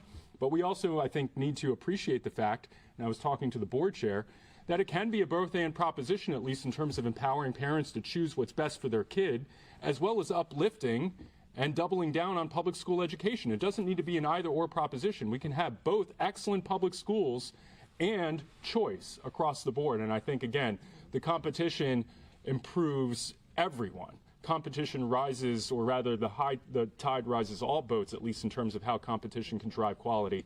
And so again, Madam Superintendent, thank you for your dedication to the faculty, the teachers, the students, the parents, the staff, everyone across this district. Again, want to wish you certainly a remarkable and beautiful academic and school year as you possibly transition into your next chapter of life to be with your family and grandkids. And certainly we are not unaware of what you've done to dedicate yourself to the Florida economy, to the Florida students, parents, and everyone. Can't thank you enough. And so great to be with you. Thank you, everyone, for coming. Wanted to wish everyone on behalf of the governor and the State Board of Education just a remarkable and beautiful start to the new academic year. Madam Board Chair, or rather, Madam Board Member. Yes. Are you going to say a few words? Sure, too? I Yes. can say something. Sure. I'm Alicia Ferran. I'm school board member for District 3. But this is just such an exciting day. It's always fun to see parents dropping their kids off on that first day of school, excited for their kids to get a wholesome foundational education. And thanks to our superintendent, Dr. Maria Vasquez, and our new education commissioner, Dr. Mack, who are focused on wholesome foundational education. That is what parents are wanting, and that's what teachers want to teach. So excited for this new year. I know it's going to be exciting and a new start, fresh start, and it will be fun to just go all throughout our county and see the exciting things that teachers are doing and students are learning. So thank you again for being here. All right, so we'll open it up for any questions you have for any of us. Question for Dr. Mack. Yeah. You're here on the first day in a public school at a time when, as you said, the state is kind of focused on parental choice, but we're also seeing dwindling enrollment numbers in public schools and schools having to shut down. Do you think that that's a problem, and then should the state do something to try to reverse that trend? Well, certainly, I don't know if the implication or in the assumption there is that choice is resulting in declining enrollment across public schools. I don't think that that's true. There are other reasons for declining enrollment unrelated to the expansion of parental autonomy and choice across the state. So that's point number one. Point number two, we will not compromise on parental autonomy and the parental rights, at least in regards to the ability of a parent like myself of 3 children to choose the education that's best for them. There's no reason why children should be forced into the school that they're zoned for. There's no reason why parents should not have the opportunity to send a child to a private or charter or a religious school, if that's what's best for them. We are all in on choice in education. We know it works. We know it matters. That said, to your point, I don't think we can compromise on the foundation that are our public schools. We know that public schools are foundational to the future of our state, to the future of our nation, and to the future of the lives that are in this building. And so I think it's my commitment, and certainly the commitment of the governor, and certainly the commitment of the State Board of Education to do everything we can to make sure that public schools like this one are thriving. So. And does it worry that there are already 7 schools that have been consolidated in Orange County and possibly more in the future? No, I think it's an opportunity. I think it's an opportunity to right size. I think it's an opportunity to expand choice, an opportunity. I think it's an opportunity, for the superintendent and the school district to be innovative, to be disruptive, and to not take our foot off the gas, because clearly it's working. Yep. So, any other questions? Going off that point, superintendent, Yep. going off the schools that closed, any words of advice for the kids? I know they might be nervous. It's first day of class, but also it's a new school that they have to get used to, and bus routes for the parents too. Yes. And so our schools that were receiving children from the 7 consolidated sites really worked very hard to have opportunities before the first day of school to welcome them into the new building, get acclimated, have opportunities for PTAs to engage. And so what I've seen here today and what I've been hearing from the other principals that have received the students, that the families, yes, they're sad, they're in a new building, but they do feel welcome. And so that's what we're going to continue to do, is help all of our children feel that they are part of our OCPS family. The e-bike situation, have we had any problem? Have we had any problem yet with this morning with the new rules? I know there's not being enforced yet, but is there any problem with them being dropped off? What was the situation? The what? E-bikes and e-scooters, we've banned them. Oh. Yeah, I know. And on top of that, with that part first, and then also, if when the rules are being enforced, if kids do try to bring them onto campus that can't have them, what's going to happen with those? Okay. So I actually have asked for an update this morning, and what we've heard is that we are seeing more traditional bikes. A surprise, they do exist. And so I think the vast majority of the feedback we have received regarding the e-bikes and e-scooters has been that they agree with our choice, our decision to ban them. We will revisit the policy at the end of the first 9 weeks. We know that Orange County, Sheriff Mina mentioned last week's press conference that they have put together draft language. So we're curious to see what that says. Enforcement will be delineated in our Code of Student Conduct. We actually have a work session that is coming up, I believe, next week. And it will be like all of our other infractions. It'll be gradual, start with a warning and then parent contact. It could eventually lead to, for individuals who continue to violate the policy, to losing the privilege at all of riding the e-scooter. But so far, what we've heard this morning is that things are smoother. I can tell you that I drove in front of a high school this morning that tends to have a lot of e-bikes and scooters. And it was not as hectic as I remember last year. So we'll continue to monitor that. But I do believe that for our community at this particular time, with the current circumstances, that was the right decision to make. Good exercise. Sorry. Yes. Just to clarify, who is going to be enforcing those warnings? Is it going to be like... It's a school. It's at the school level. Law enforcement. No, not law enforcement. Law enforcement is not, the police officers, the SROs that are on our building, they are there to ensure that our children are safe.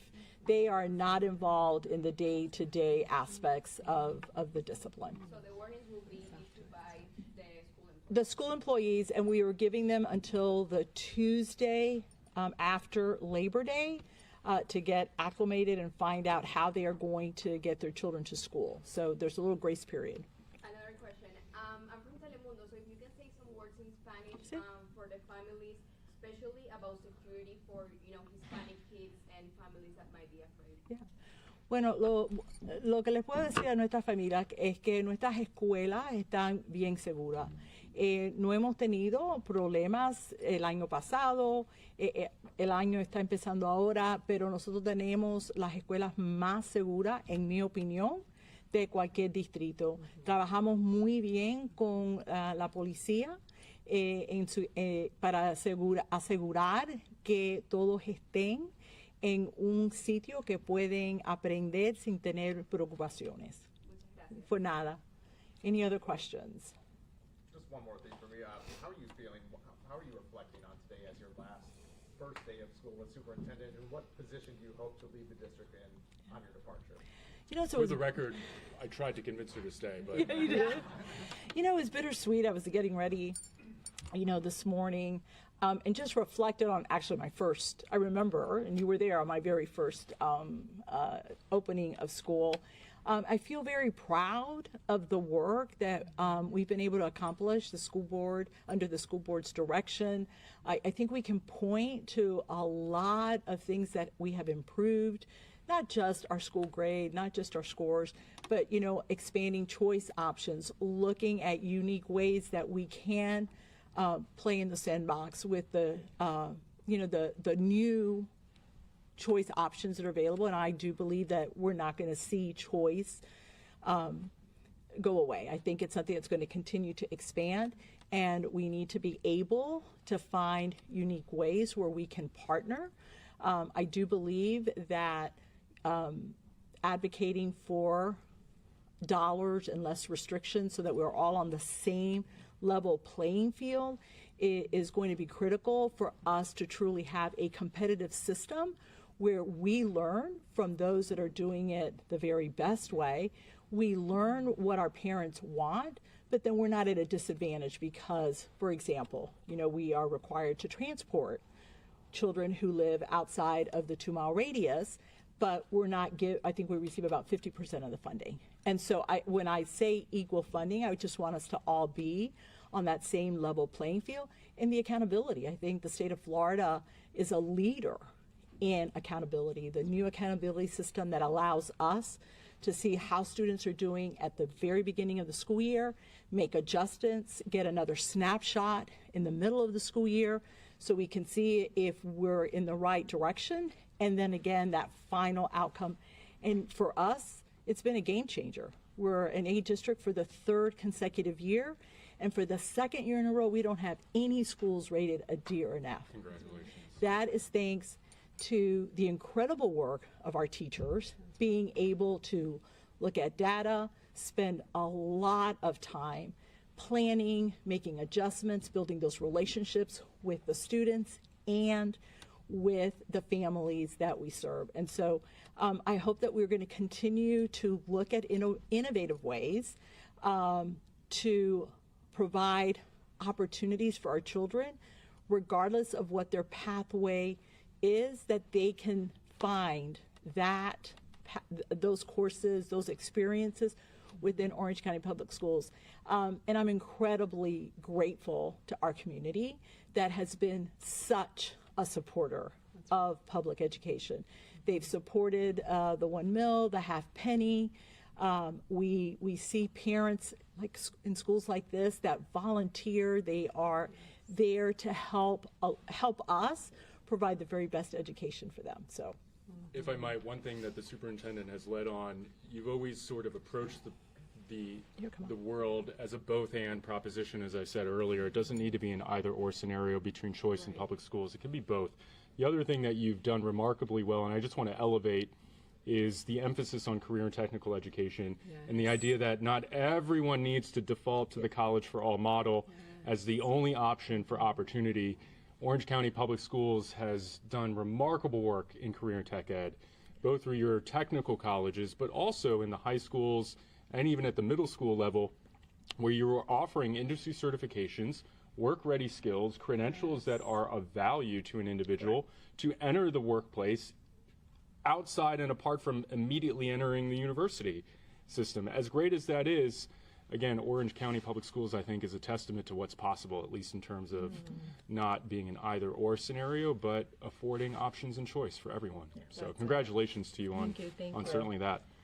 Yes. Well, thank you all for being here. We appreciate it. We're on a tight time. Yeah, we are on a tight schedule. We appreciate you all being here. Thank you guys so much. News conference earlier today, Superintendent Maria Vasquez, and also heard from Dr. Henry Mack, who is the state's new education commissioner, joining her there earlier today. Want to let you know we are continuing to monitor that scene in Apopka. We are also keeping an eye on a developing story out of Eustis, where there has been a gas leak that has since been controlled, but we are told that repair crews are out in that area right now. So here's what we know right now from the Eustis Fire Department. They say that gas leak has been controlled. Repair crews will be working throughout the day, but there are still some road closures in effect right now. Key Avenue, South Center Street, that intersection is going to be closed intermittently while crews continue to be on that scene. And then portions of Key Avenue will remain closed as well. The gas leak that the fire department responded to was in the area of Key Street and South Grove in Eustis. We're told that residents have been evacuated from that area. Unclear how many people that those evacuations may have impacted, but they've been urging folks to use caution in the area. Again, the good news is that the gas leak has been controlled, but the work is still ongoing. We'll check in with Fox 35's Marie Edinger coming up in a little bit with the latest on the work going on out there. So we're going to take a quick break right now here on Fox 35 News Plus. But before we do, I want to introduce our poll question for this next hour here. We want to know if you would buy a foldable iPhone. There's been a lot of rumors and a lot of speculation about what might be coming from Apple's upcoming announcement. We're going to hear more about that coming up in just a few minutes. But here is our poll question. Give it a thumbs up or give it a thumbs down. Would you buy a foldable iPhone? Go to fox35orlando.com/vote. Scan the QR code that you see on your screen. We'll leave this up for a minute here. Get those votes in. Then we'll take a break, come back, and talk a little bit more about what we might be hearing soon from Apple.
Welcome back into Fox 35 News Plus. Our poll question right now: would you buy a foldable iPhone? Go to fox35orlando.com/vote. Scan the QR code that you see on your screen.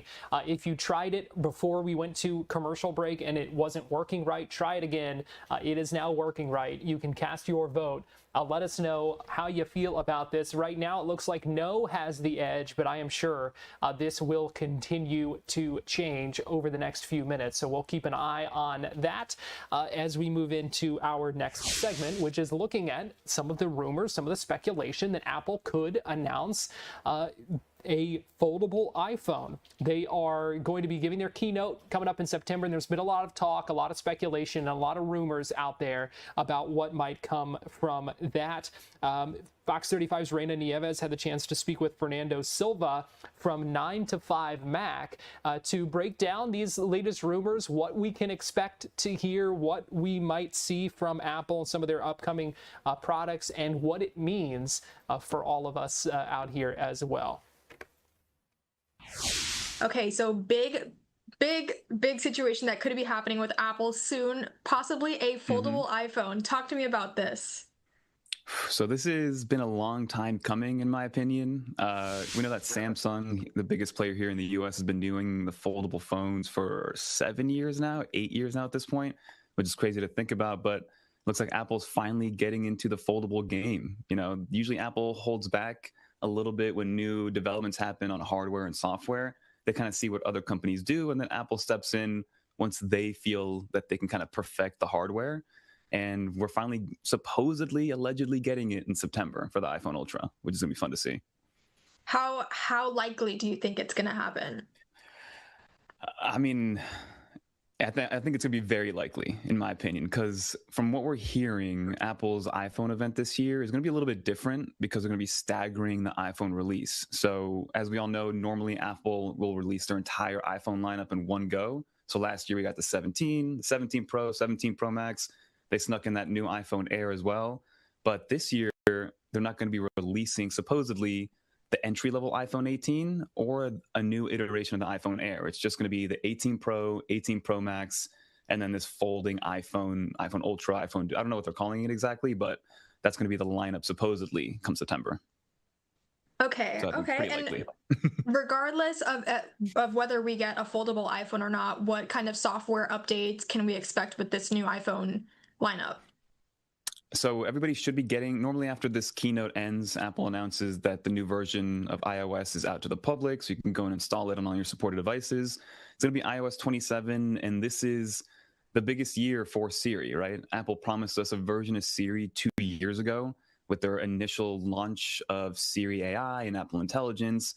And for the most part, it didn't really fulfill those promises. But 2 years later, what they promised us is finally kind of coming into fruition. I've been playing with the beta software, the public beta, and Siri's pretty good. I mean, it's going to be the ultimate personal assistant on your phone because it can finally reach in and get the context that the ChatGPTs and the Perplexities and the Google Geminis can't get. Those other AI assistants can't reach into your iMessage. It can't go into your Apple Mail. It can't go into your Reminders app or your Notes app. Siri's going to be able to do that, and I've been using it a lot, and it works, I'm going to say close to 100% of the time. I mean, I'm able to find things that I'm looking for that would take me a long time to find in my mail that's from like 2023 or 2022, and it's able to pull up the PDF that I was looking for from a long time ago. So little things like that that's going to reduce friction from finding things for you, finding information for you, getting you from point A to point B, from app to app. It's been very cool to kind of see how it's evolved over the last like 6 weeks with the beta program. So people should be excited for sure. Okay, I mean, the big question is, for people who have like the older iPhone, say the 14, 15, do you think this is worth the upgrade, or should we continue to wait maybe for another year? So from a software side, iOS 27 will be supported by an iOS 11 and newer. Now, again, it's going to be a little bit of a staggered situation here because only the iPhone 15 Pro and newer will get the new version of Siri. But I think people will still be happy with the improvements because it's not just all about Siri. There's still some decent quality of life improvements with the rest of iOS 27.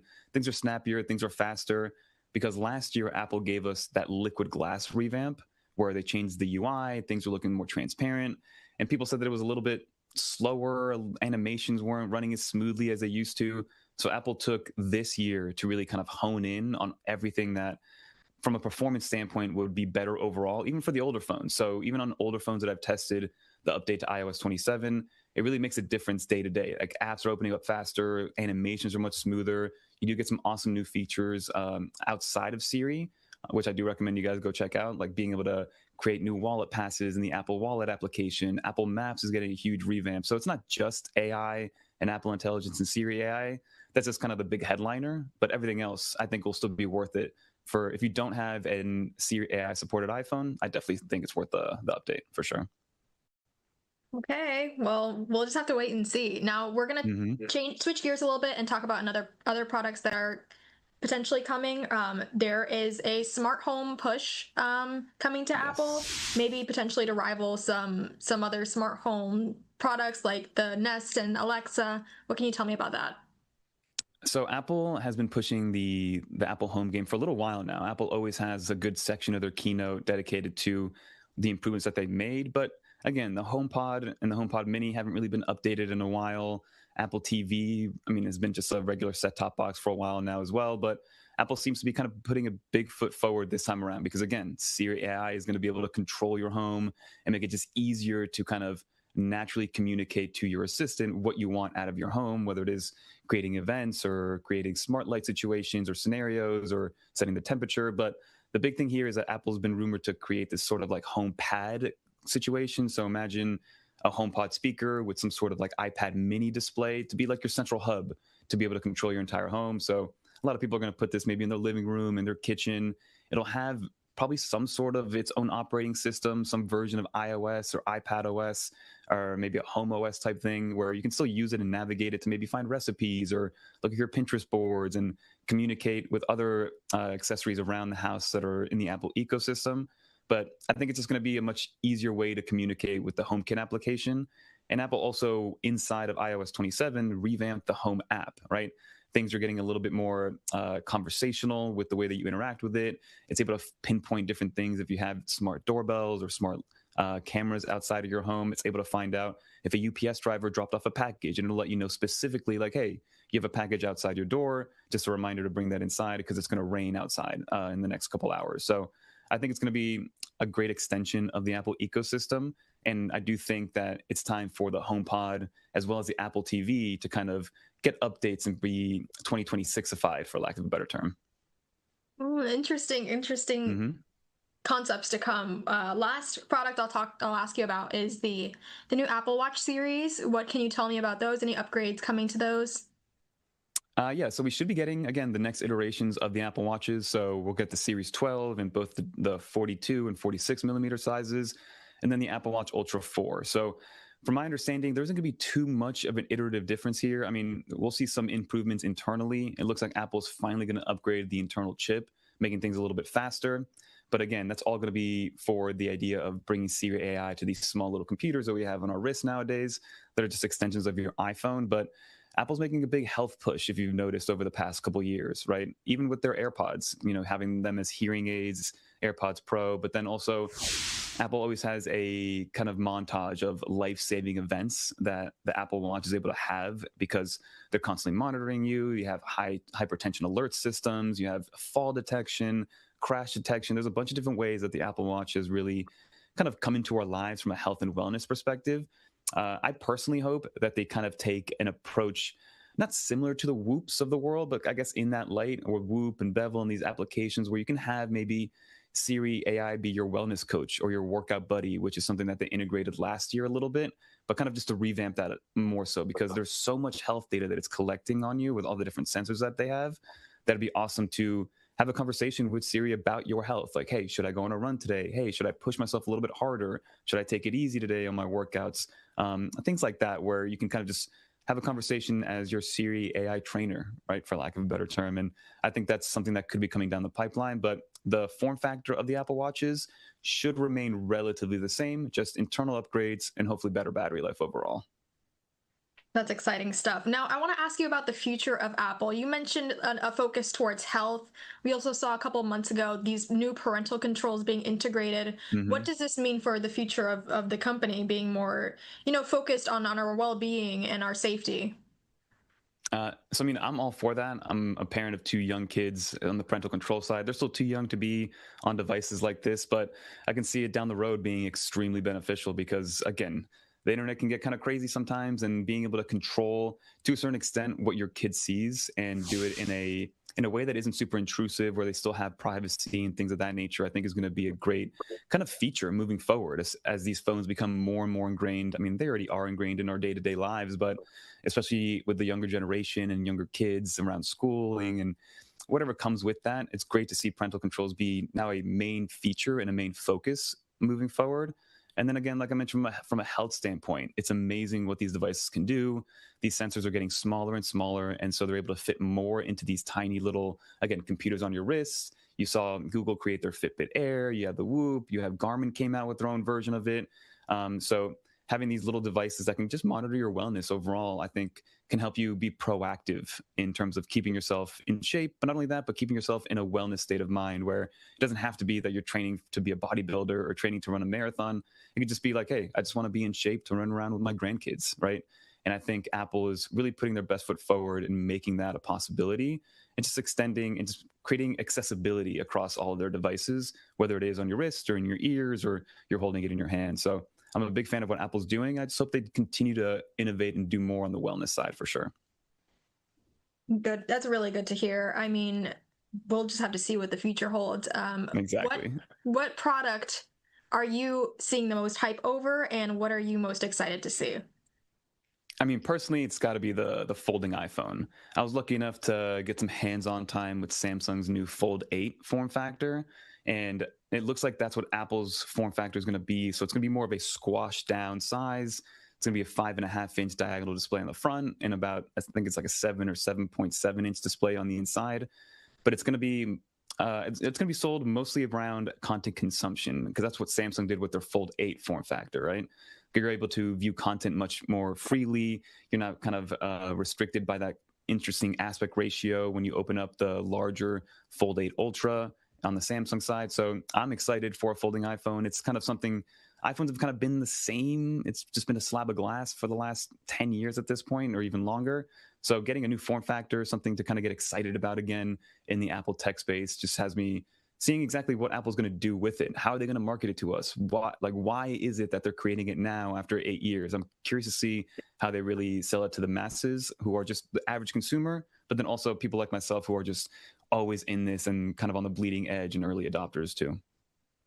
Perfect. I mean, I'm sure we have a month to hype ourselves up for this next keynote, right? Absolutely. I mean, I've been hyping myself up for at least 6 months now at this point, so I'm excited for it for sure. Well, that was Fernando Silva with 9 to 5 Mac, and it looks like most of you out there say, no, I am not interested in a foldable iPhone. Fox35Orlando.com/vote or scan the QR code. Not too late to get your vote in, whether it's thumbs up or thumbs down. But right now, I tell you what, 80% of you saying no, not interested in a foldable iPhone. We are going to take a break right now here on Fox 35 News Plus, and we'll be right back.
You're watching Fox 35 News Plus, streaming on Fox Local. Welcome back into Fox 35 News Plus. I want to give you a live look and give you up to date on a couple of stories that we have been following this afternoon. We are going to follow up more on these. We'll get an update from our reporters coming up in about 45 minutes. But continuing to give you a live look right now in Apopka. This is that scene at Plymouth Sorrento and West Ponkin, where a bystander was shot and killed after intervening in some sort of fight between a man and woman who were inside a car together. So what we know from investigators is that they were fighting inside the car. They ended up crashing, and then the fight continued outside the car. We do see two vehicles on this scene right now.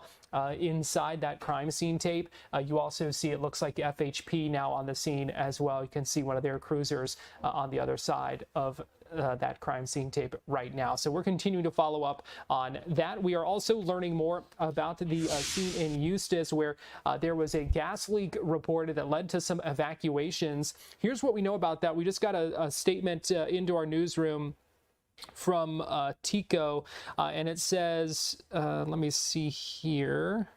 I believe they said that this is not a gas leak, but a damaged pipeline. They say a third-party contractor hit a natural gas pipeline while using some sort of directional drilling equipment. So People's Gas crews arrived on the scene to assess, made some initial repairs. They say no customers are impacted, but the fire department did evacuate the surrounding area. Again, we don't know how many people were impacted by that, but this was technically not a gas leak, but a damaged pipeline that caused this issue. That the word from a TICO spokesperson. They are still on the scene right now finalizing those repairs, and don't have a timeline for you as far as those who were evacuated getting back into their homes. But again, we will follow up with Fox 35's Marie Ettinger out at that scene coming up in just a little bit. So keep it right here on Fox Local for more on that. Meanwhile, I wanted to get you to this news conference earlier today in Tampa, where we heard from the Tampa mayor and some other officials talking about plans and a program that will convert an old building in the Tampa area into a new forensic investigations unit for the Tampa Police Department. This is going to give them some additional capabilities, some new equipment, some things that they will be able to do that they say will not only completely overhaul that building right now, but will also make things easier and be a much needed improvement when it comes to forensic investigations and the work of that unit, their ability to look at some of those evidentiary things and solve crimes in the Tampa area. So I want to play for you some of that news conference earlier today as they made that announcement. This is a great day for one of the greatest police agencies in the nation. We are one of the largest police departments in the state of Florida, right behind the city of Miami. Jacksonville City County Incorporated, but we have just over 1,000 police officers and over 300 support personnel that are making sure that our agency is able to keep our community safe in a myriad of different ways. And today, as you can see by these renderings here, we are going to break ground on our new facility for the Tampa Police Department, TPD Annex, that will hold our evidence, our forensics, and a number of other functions for the city of Tampa. You can imagine how important this building is. If you think about evidence that is being held in here for the Tampa Police Department that literally could mean life and death for individuals in our city. We have homicide evidence that will be kept in here. We'll have vehicles that have been used in serious crimes that are kept here. And so the security of this facility is paramount. We have to ensure that we are treating this evidence with the degree of oversight that is necessary to bring it to court, to show the chain of command, to ensure that nothing is tampered with. And again, I would submit that the Tampa Police Department and our forensics groups and our evidence personnel do an amazing job with that. Many of you know that we moved into the current, as people like to call it, Big Blue downtown in the 90s. And that building has not just reached its end of life, it has extended past that. We have multi-millions of dollars worth of repairs that would have to be done to that building. Many of you have also seen that we've put out an RFP to see if someone is interested in purchasing that property and developing it into the future. What that would necessitate is moving the functions in that building out.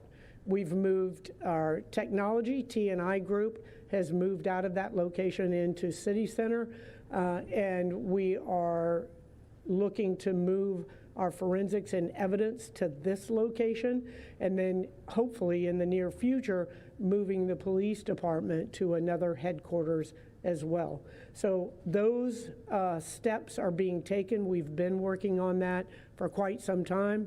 Anybody involved in government knows that things don't happen as quickly as I would like them, and I think I speak for most of the people within the community. But getting this project up and off the ground is a major, major step forward for the Tampa Police Department and for our entire community. I want to thank Kokalakis. They were the ones that won this bid, and they've done other projects for the city of Tampa, and they've done a stellar job. So we look forward to that partnership. We're hoping, well, we're not hoping, we're keeping our eyes focused to look to get this to come in, our preference, under budget and at least on time, if not quicker. And speaking of the budget, all of these projects obviously are a collaboration between the administration and City Council. And we have 3 council members here today that will be speaking and sharing their thoughts on this project as well. And I want to thank them for their collaboration. This project originally came in at $40 million estimate, and as we work through the process and looked at every single detail, the estimation now is under $30 million and hopefully at $27 million. So we are being good stewards of the taxpayers' dollars, and I want to thank everyone that had a hand in the planning, design, and that will have a hand in creating this new location for the city of Tampa. So very, very exciting to be moving out of, hopefully in the near future, the police building in downtown. So we will bring up now, we have council members Miranda, Maniscalco, and Young here. So I would like to give them the opportunity to come up and talk about their excitement in this project. Councilman Miranda.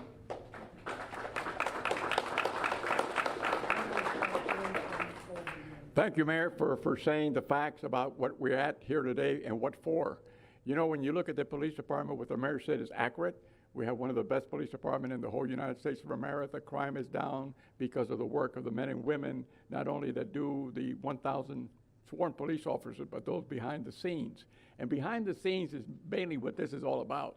You cannot have a police department having records stored in plastic boxes, wooden boxes, or boxes that are made out of cardboard, because that doesn't carry. When you look at these movies on TV, and you watch them all, I'm sure like I do, about forensic sciences, they find a little pin, and out of that little pin, they put some acid or whatever, and they can tell you where it came from or whatever. You get a fingerprint somewhere, and they can tell you who it belongs to. You get something that they touch that doesn't even make sense, and they can find it for you. You get a gun that can be hidden somewhere, they can tell you if the bullet came out of that gun or not.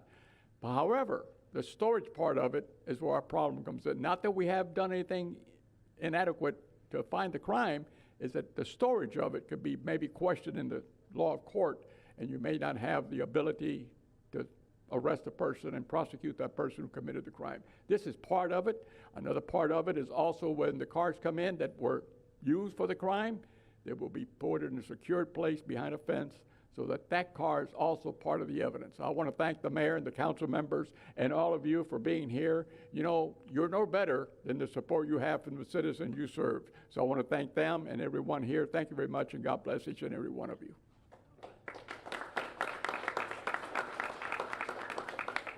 Thank you very much, Mayor, for your leadership on this, and my colleagues on the Tampa City Council. You know, it's a lot of money, and at first I looked at the big dollar amount, but then I toured the police headquarters on Franklin Street downtown, and I saw the existing forensics lab.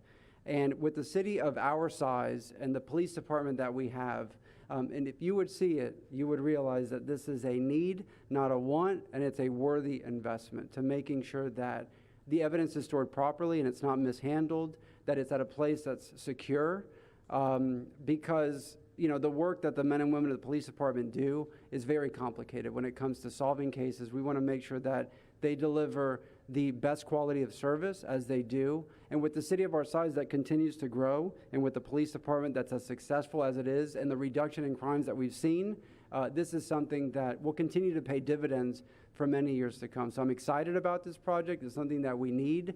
I've seen it firsthand, you know, what's outdated and what we have currently. And as Tampa continues to move forward and grow, this is something that will basically pay for itself. So with that, I'd like to welcome up my colleague, Councilmember Naya Young.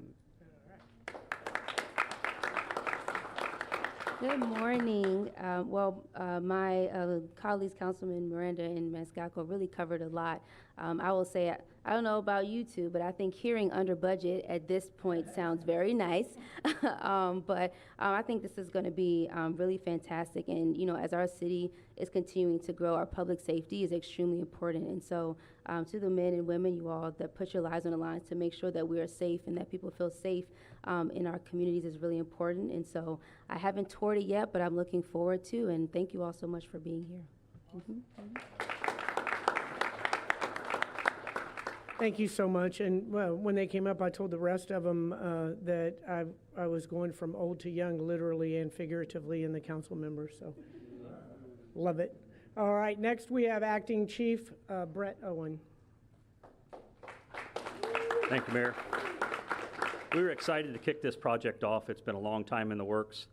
We could not have done it without the support of the mayor and the city council. I appreciate their efforts on that.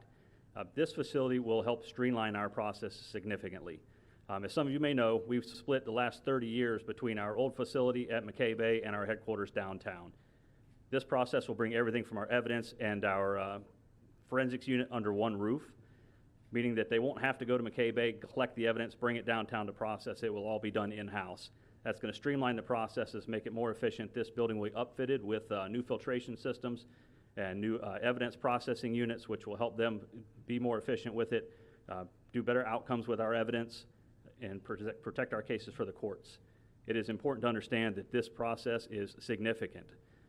This project is going to be very large. Our impound vehicles will also come here, which is another one of those issues that we've had with contractors outside of that. So we're very excited to keep everything in-house. As you can't tell from the folks that are standing off to my left here, they are super excited to be inside this facility, so hopefully Kokalakis can get this done for us ahead of schedule. That would be fantastic. You know, we're counting on them. But yes, we're very excited about this project. It is going to do wonders for the police department. It will also be better accessible to the community. Anybody who's been to our headquarters downtown knows that parking is a challenge. Getting inside of there for folks that need to come and collect their lost or found property. They'll be able to come right here, public accessible, open parking. To be a great opportunity for them as well. So having said that, I would like to introduce Bill Anavlasis, who is the Executive Vice President of Kokalakis, to speak on his behalf. Good morning. There you go. Thank you. Good morning. Mayor Castor, Chief Owen, city representatives, and the Tampa Police Department, thanks for the opportunity to speak today. And on behalf of Kokalakis Contracting, it is truly an honor to be part of this project and to celebrate this milestone with you. Kokalakis is an employee-owned design-build construction management firm specializing in complex public sector projects throughout Florida, and we've been working in Tampa since the late 80s, and we're proud to partner with the city on this and have partnered on several significant other projects, and we greatly value the trust that the city has placed in us. Our involvement with this project started in March of 2021, and since then we've had the privilege of working collectively with the city, the Tampa Police Department, ADG Architects, and Jones Edmonds to help bring this vision to life. The result is a thoughtfully designed modern public facility that will better support the Tampa Police Department and the dedicated men and women that serve this community. So today marks the beginning of construction, which will include the renovation of 36,000 square feet of existing building and the new 12,000 square foot addition and the surrounding site work. We're excited to begin this new chapter, and we are committed to delivering a quality and crafts-worthy project. I'd like to recognize our team that will be building this project. We have our project executive, Jacob Parker, project manager, John DeBow, assistant project manager, Benjamin Brown, our superintendent, Mike Cummings, and our assistant superintendent, Elenia Thanasoulis. And along with our trade partners, we're ready to get to work. So on behalf of our entire team, thank you, Mayor Castor, Chief Owen, the City of Tampa Police Department, for the confidence that you have in Kokalakis, and we're grateful for the opportunity to contribute to this project to the community that will serve the community for decades to come, and we look forward to celebrating the ribbon cutting together at the conclusion of this project. Awesome. Thank you. All right, questions? Everybody good? Guys just want to get in the air conditioning? Oh, go ahead. What do we have a date for whenever this will be complete? May of 2028. And what was this building before? It was storage, as you can see by the design. It was storage sections. And my last question, in this grand scope of the PD getting a new headquarters, after this press conference, what's the progress percentage on that new headquarters? Well, we're still working on that, obviously, but it is a very, very pressing issue because the building, 411 North Franklin, as I stated before, needs multi-millions of dollars in repairs, and it's really past its useful life. And so getting the police department out of that location and also looking at it and the future development of our downtown, that's an incredibly valuable piece of property on a transit byway. So there's a great deal of future value in that piece of property. And so we're looking to hopefully find a developer that's interested in purchasing that, and then we can utilize that funding through an agreement with City Council to move our police department out of that location. All right, everybody good? Thank you, appreciate it. So that was officials in Tampa earlier today talking about what they will be able to do now with that new facility, that forensics complex. They're going to turn that vacant building into and really open the doors for some additional capabilities for the Tampa Police Department. Well, we are going to take a quick break right now here on Fox 35 News Plus. We still have much more to come, so don't go anywhere on this Tuesday afternoon. We'll be right back.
watching Fox 35 News Plus, streaming on Fox Local.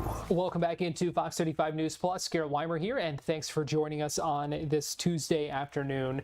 It was a successful and an exciting World Cup, but now there's some ongoing backlash against the president of FIFA and some questions about his future and that organization's future after a plan that he proposed and has since scrapped that would essentially sell some stakes in upcoming World Cups. And so that was just part of it. Again, now there's more backlash against him, and Fox 35's Aaron Page spoke with Dr. Adrian Boucher, director of UCF's DeVos Sports Business Management School, to talk about what this means for FIFA and future events, including World Cups. We've seen a lot of backlash against Infantino in these past couple of days. Can you talk to us about what this could potentially mean for relations between FIFA and CONCACAF? Well, I'm not sure it really means a whole lot right now. I mean, and his current contract expires in 2027, and then he'll either be renewed or other people will run against him. It's important to remember that when FIFA votes, it's a one country, one vote system, and you have to have the majority, over 50% of the votes. So CONCACAF has a lot of leverage. Not necessarily the United States. Again, the United States has the same vote as Jamaica, but CONCACAF can definitely move the needle. They can certainly move the needle on the fact that we're coming on the heels of what has been the most successful World Cup in history from a financial standpoint, with FIFA already hinting that they would like to come back to North America in the near term. So I think that gives the United States a little bit of leverage, and I think it gives CONCACAF a little bit of leverage. But right now, it's kind of they weren't real happy with some of the ideas that the current leadership at FIFA had. CONCACAF, along with UEFA, which controls European soccer, made their displeasure known, and FIFA leadership ended up kind of backing down. So that's where we're at right now. But I'm not too sure about the long-term consequences of it, unless it continues to go down a negative road. But I don't necessarily think that'll happen. I want to talk a little bit about that. We saw Donald Trump last night say, voices dissent against the idea that Infantino could be replaced as FIFA president. Do you think that his support and other high-profile members of the administration support could work in Infantino's favor? I think it's more likely the opposite. My guess is Donald Trump took the temperature of USA Soccer and CONCACAF, and then he's kind of front running. He's getting ahead of it. He knows that they have used their leverage against Infantino to get him and the rest of the FIFA leadership to kind of back off the so-called private equity that they were trying to get. So my guess is Donald Trump's just trying to get ahead of the news rather than trying to influence the news. Donald Trump's got 2 more years as a president. I don't really know what kind of leverage he has with any of the CONCACAF members, with USA Soccer, or with FIFA, to be quite honest with you. And about the proposal itself, I believe that CONCACAF, UEFA, and the AFC had revealed that they learned about this proposal through media reports. Do you think that this communication or this consultation signals a failure in the current decision-making process? Sure, but I mean, I think there's no question. But again, this is not the first time this has happened with FIFA. They were kind of pushing for a super league about 5, 6, 7 years ago, and the media were the first to report that before the member countries knew what was going on as well. So this is not the first misstep FIFA's made when it comes to communicating what generally are perceived as very bad ideas. So I think that there could probably be some shakeup in how they how the leadership reports things, but also maybe the hierarchy that FIFA has right now could probably use some updating. And my guess is that's what people are pushing for, and that's what will happen. Maybe that'll be part of Infantino's pledge to stay on another 4 years. I wanted to ask about Florida, the local standpoint, because in next month, I believe the United States will be playing a friendly against Peru, and we've seen 7 matches being hosted in Miami with the in the World Cup. Florida is seemingly taking a larger stance on international soccer, wants to be a field for it. Do you think that the United States being, or not the United States, but the CONCACAF having a more adversarial relationship with FIFA kind of hampers potentiality for more events in the future? I don't think so, and I'm not sure the relationship between the U.S. and FIFA or CONCACAF and FIFA. I'm not sure it's really all that bad. FIFA floated an idea that was universally panned by all the major soccer federations. They quickly retracted it. There was some political damage done, but I don't think at the end of the day, look, FIFA has to go where the money is, right? And again, you're coming on the heels of the greatest World Cup we've ever had from a monetary standpoint. And Florida, Florida is, Orlando was voted the sport business city in the United States. Miami has great facilities, mainly due to the Miami Dolphins and Stephen Ross's ownership of the Dolphins. Jacksonville Jaguars, with Shad Khan owning Fulham. Same thing in Tampa with the Buccaneers owning Manchester City. I think Florida's well positioned to be at the forefront of any sports events that happen in the United States. And Orlando, to me, is a sport event capital of the country. We've hosted more sporting events in the Orlando and Central Florida region than almost any other region in the country. So I think Florida is very well positioned. We're not suddenly going to start getting bad weather, and we're not suddenly going to suddenly stop being a destination where people from the United States want to come, but also people internationally want to come as well. And circling back, perhaps for many of the viewers who may not know too much about the initial deal, why do you think FIFA attempted to monetize its commercial rights in a manner like that? Well, let's face it, they were coming off of a World Cup that was a huge success, both on the field and in the box office. You saw how quick tickets sold out. You saw all the high prices the tickets were going for. Now ask yourself, how many countries in this world can pull that off? And the answer is not many, if any. There's a lot of discretionary income in the United States, as well as Canada and Mexico. And FIFA tried to take advantage of it. And then while soccer was at the top of everybody's mind coming out of the successful World Cup, why not get private equity involved and try to really kind of capitalize on that? The problem is, soccer belongs to the people. FIFA doesn't answer to anybody. So that kind of clashed there. But it's no secret the reason they were trying to take advantage of it is because the timing of it, and soccer was on everybody's mind at that time. But it wasn't a very well thought out plan, and they certainly didn't work to get membership up to speed on it and kind of what they were doing. They rolled it out. Again, this is not the first time FIFA's been behind a very poorly laid out plan.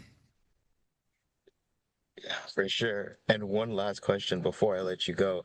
I believe senior advisor Carlos Cordero had a week ago or a couple weeks ago resigned in protest. Do you think having this level of what you call internal dissent, do you think that kind of puts a damper on Infantino's future run for presidency? And do you think that he has a chance to run again or win again in the future?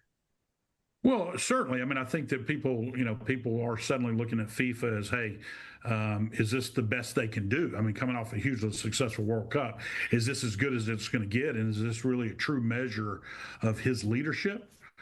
And if so, then I think that two things will either happen. Either he'll have to run against somebody that is better positioned, that thinks they have a better platform, like any other election, or he'll have to campaign on, hey, we messed up. We need to sort of restructure what is nothing but a bureaucracy. We need to restructure that to better serve the membership. But at the end of the day, FIFA should be a membership-ran organization, and hopefully it will lead to some reform there. where everybody can get what they want. We can use World Cups to really push soccer in all the countries around the world. But it'll be interesting. That's really the story over the next 6 months, next year, to see if there are any other candidates that stand up and say, I've got a better platform that I think I can run on against him, and then how much reform is he going to have to do in FIFA to hold on to his job. Dr. Adrian Boucher, Director of the UCF Davos Sports Business Management Program. Thank you so much for joining us today. Aaron, thank you very much. We'll be right back with more Fox 35 News Plus after this.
You're watching Fox 35 News Plus, streaming on Fox Local. I want to give you a live look right now at this scene in Apopka, where we have learned that a bystander trying to intervene in the middle of a fight was shot and killed. Fox 35's Chris Lindsay is out at this scene right now. We're going to check in with him coming up in just a few minutes, about 10 minutes from now. We'll get the latest on this investigation. It's been a busy scene, an active scene out there. Law enforcement still out there. Quite a bit of debris on the roadway.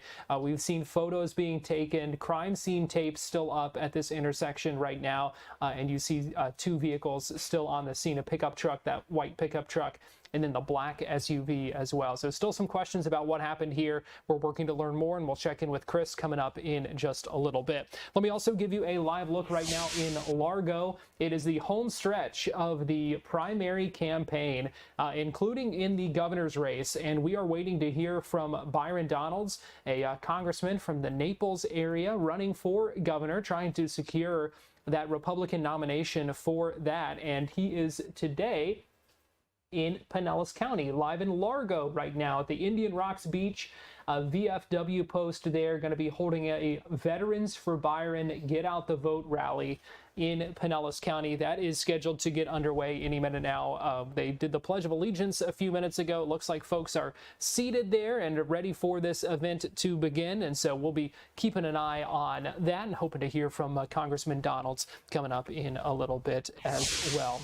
Meanwhile, in Jacksonville, the Jags getting ready for a joint practice and a preseason game coming up this weekend. They're playing the New Orleans Saints on Saturday at the Superdome in New Orleans, and it is just about that time. I mean, practice has been going on, training camp been going on, and things really starting to ramp up when it comes to getting close to the start of the NFL season. And earlier today, we did have the chance to hear from head coach Liam Cohen speaking with reporters just a little bit ago. What did you learn last year? You had that one joint with Miami, but what did you take away from that maybe why the change for this year? I just think that it's a controlled environment that you can, you're still getting physical work, but you're thudding, you're not tackling to the ground. Not as many like blind shots and hits that guys maybe aren't going to see. And then just in a game setting, obviously that occurs, right? Much more. And where we're at right now, especially from a health standpoint, we can't really afford to go into a game and just like let them roll and see what that would look like from an injury standpoint. And so I just think it's a more controlled setting. You practice against, pros that know how to practice, and you're doing it with coaches that stress the same things of taking care of one another and let's be pros about this. I think that's when you can feel comfortable about going and doing that. When you're, thinned out like today, how does that kind of impact how you assess, the practice, whether it's from the rest of the offense or the look the defense is getting? Yeah, I thought the defense came out with more energy and better mindset and mentality. I thought the offensive skill players, obviously, and some of the pass game stuff was good, but they kind of took the fight to us, to the offense in the run game today. I thought they did. Albert Regis had a better day. Armstead showed up again. When those guys are coming off the rock and setting edges like they've been, whether it's on the perimeter or inside, we're the #1 run defense in the NFL. So it's like, it's not going to always be perfect. You're expecting the defense to do some good things, even though it pisses me off at times.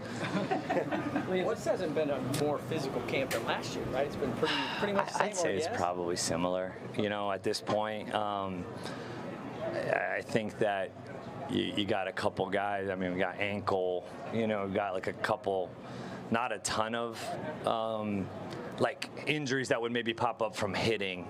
More so like the general soft tissue hammy stuff, right, and groins and things like that are gonna, you guys see popping up all over the NFL right now. Thankfully we haven't had a ton of like big ones, right? Knock on wood. And it's just these are the times of the year it happens, it occurs. Like we were supposed to do more today, and if I felt good about how they came out, I was gonna cut. We were supposed to do 4-minute today, and like go hit bang another 4 minute run, and the way that those guys came out on defense, at the end of the day, I'm the head coach. I got to be happy with something. What has surprised you most about your defense for what you've seen in camps so far? I think the communication in the back end's been good, where you have a little new, right? You've got Travis back in the fold. You've added Matarujo into the fold as a new coach, and I think the communication and what they're doing from like in man coverage with some of the tools that we have, I think they're doing a really nice job of communicating with those tools and putting them in advantageous positions, like not wanting to lock certain looks or wanting to top hat or do different coverage looks to different looks. That's been fun to watch and hear. And then it's always fun to see, like, all right, who's going to be the next Danny Strigow, BJ Green, right? Like, who are going to be those next guys who maybe we didn't slot to be contributors at the moment or in the future, and they end up doing things to surprise us and end up helping us. Who right now is jockeying for that position? I can't say. It's not, honestly, like we had a personnel meeting yesterday, and it's just still so early. Like, I think we'll have a better idea after this joint, after this game. That's usually when you try to have a little bit of that in terms of, I think you guys have all seen maybe some of the younger guys in their own way stand out here. We all kind of know who those people are, but like when you actually have to go play tackle football and play in a game, like when we do one-on-ones and stuff, like I'm just, that's not football to me. It's a part of football. It's an aspect of it, but like we're not great in that as much, so I want to go see these guys play football. With that said, you also did sign a couple of linebackers. Emphasis on that, or just simply just a numbers depth? Yeah, straight depth. Since you've been here, how impressed have you been with him? Head coach Liam Cohen speaking to reporters earlier today ahead of the Jags' first preseason game coming up this weekend. All right, we are getting ready to take a break here on Fox 35 News Plus. We'll be back at the top of the hour. We're going to welcome in our TV audience for Florida Live, and we're going to check on a couple of the developing stories we've been tracking over the last couple of hours here on Fox Local. We're going to check in with Chris Lindsay live from this shooting scene in Apopka. We're going to check in with Fox 35's Marie Ettinger live in Eustis with the latest on what's happening with that gas leak and the evacuations because of it. So don't go anywhere. We still have much more to come, and we will be right back coming up in just a couple of minutes here on Fox Local.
You know, everyone loves the comeback. She's got cred. Okay, she's never done that, nor should you. How many times do I have to tell you, stop with the...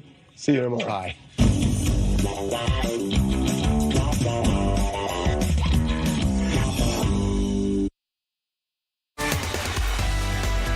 Live and streaming.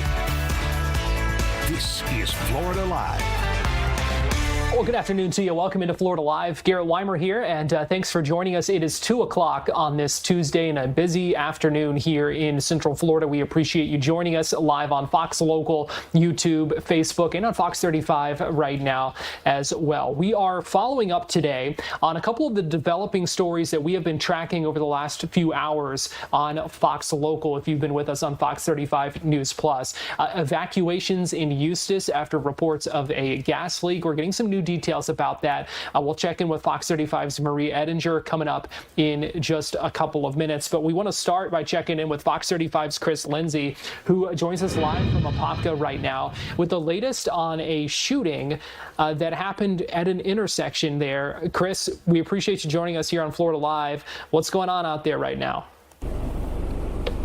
Well, according to the sheriff's office, this situation started with a crash. If I step out of the way, you can see the vehicles that are still on the scene that were involved. If you look closely at that white truck there appears to be a bullet hole in the passenger window. Now, deputies say a man and a woman were fighting inside of a vehicle, causing them to crash. And when they got outside the vehicle, they continued to physically fight. That's when deputies say a bystander stepped in to try to break it up and was shot. He was taken to the hospital where he died. This is still a very active scene as deputies continue to look into what happened here in Apopka. Yeah, Chris, and we see two vehicles on the scene there as well. And our question earlier, we weren't sure if we knew which was kind of the initial kind of vehicle that was involved in that initial situation in that crash. Have you gotten any sort of insight on that? It's unclear which specific vehicle the man and woman were in when they were fighting. All deputies have told us that they crashed. So it appears as though these vehicles perhaps crashed into one of another, but it's unclear which one they were inside when that bystander approached them. And this intersection here, where exactly are you right now? And it looks like it's still blocked off on both sides and has been for a while. Yeah. Yes, we're here on Plymouth Sorrento, and the nearest street is Pumpkin. So you can see that they've shut down this intersection. They've also gone down the road in various directions to shut things off. So we haven't seen much traffic. Anybody who's come to the area has been turned around as they continue to investigate. It has been deemed a homicide, but there have been no charges filed. They have not identified either the man or the woman who were involved in that initial fight, and deputies are continuing to figure out what happened here before they move forward with any sort of charges. We would certainly expect some more details coming up soon then, given all those facts that you talked about there. I know investigators, it looks like, still on the scene there, still see some of the evidence markers, so still a pretty active scene out there, Chris? Yes, it's been active for several hours. They say this happened around 8:30 this morning. That's when we heard reports of shots fired. So it's been shut down ever since then as they continue to look into what happened. Again, one person was shot. They were rushed to the hospital, but they did not make it. That man, we're told by deputies, was trying to intervene between a man and a woman who were physically fighting on the side of the road. Yeah, sad situation there. Fox 35's Chris Lindsay, we appreciate you joining us, and Jeff giving us some good looks there as well at the scene there. So we really appreciate you giving us the latest here on Florida Live today. Thank you. I want to check in now with Fox 35's Marie Ettinger, who is in Eustis right now. We talked with you about the evacuations that had to be done there after reports of a gas leak. I know we have now heard from the gas company, the utility company there, Marie. And so what are we learning about the situation? Obviously, looks like a lot going on. Can see some of the workers behind you. What do we know about what happened there in Eustis? This was a TECO People's Gas line. They said a third-party contractor hit it and broke it, so it wasn't a leak that happened all on its own, but they said that happened this morning. Bystanders told me they saw that natural gas shooting up. They said it was like a gray stream. They'd never seen anything like it before. Others told me they could smell it from kind of a ways away, and that the fire department and police department came knocking on doors telling people to evacuate, and they complied. A couple of them told me that they actually were a little bit nervous about leaving, and it was difficult because they did not have a car with them at the time, but they remembered the December incident with another TECO People's Gas line, also hit by a third-party contractor, where an explosion wound up killing a woman at her shop. That was less than half a mile from this spot where I'm standing right now. So people here said they took it very seriously when the fire department asked them to leave. I'll flip you around so you guys can get a better look at what they're working on right now. TECO said that they're going to be out here all day. They've already done initial repairs, and now they're working to do some more final ones. The fire department left a little bit before noon, I believe, or right around, probably closer to 12:30. They'd been out here all morning, making sure that the roads were blocked off. Those roads are now open. I'm standing right at Center Street and Key. This is in the Washington Street Historic District in Eustis. So you can see workers here. They've been at it for quite a while, and I mean, I don't have to tell you guys, it is hot out. So we've been really impressed with the work they've been putting in, trying to make sure that the line is fixed and that people are kept safe. I'm still working to figure out what that third-party contractor was that actually damaged the line.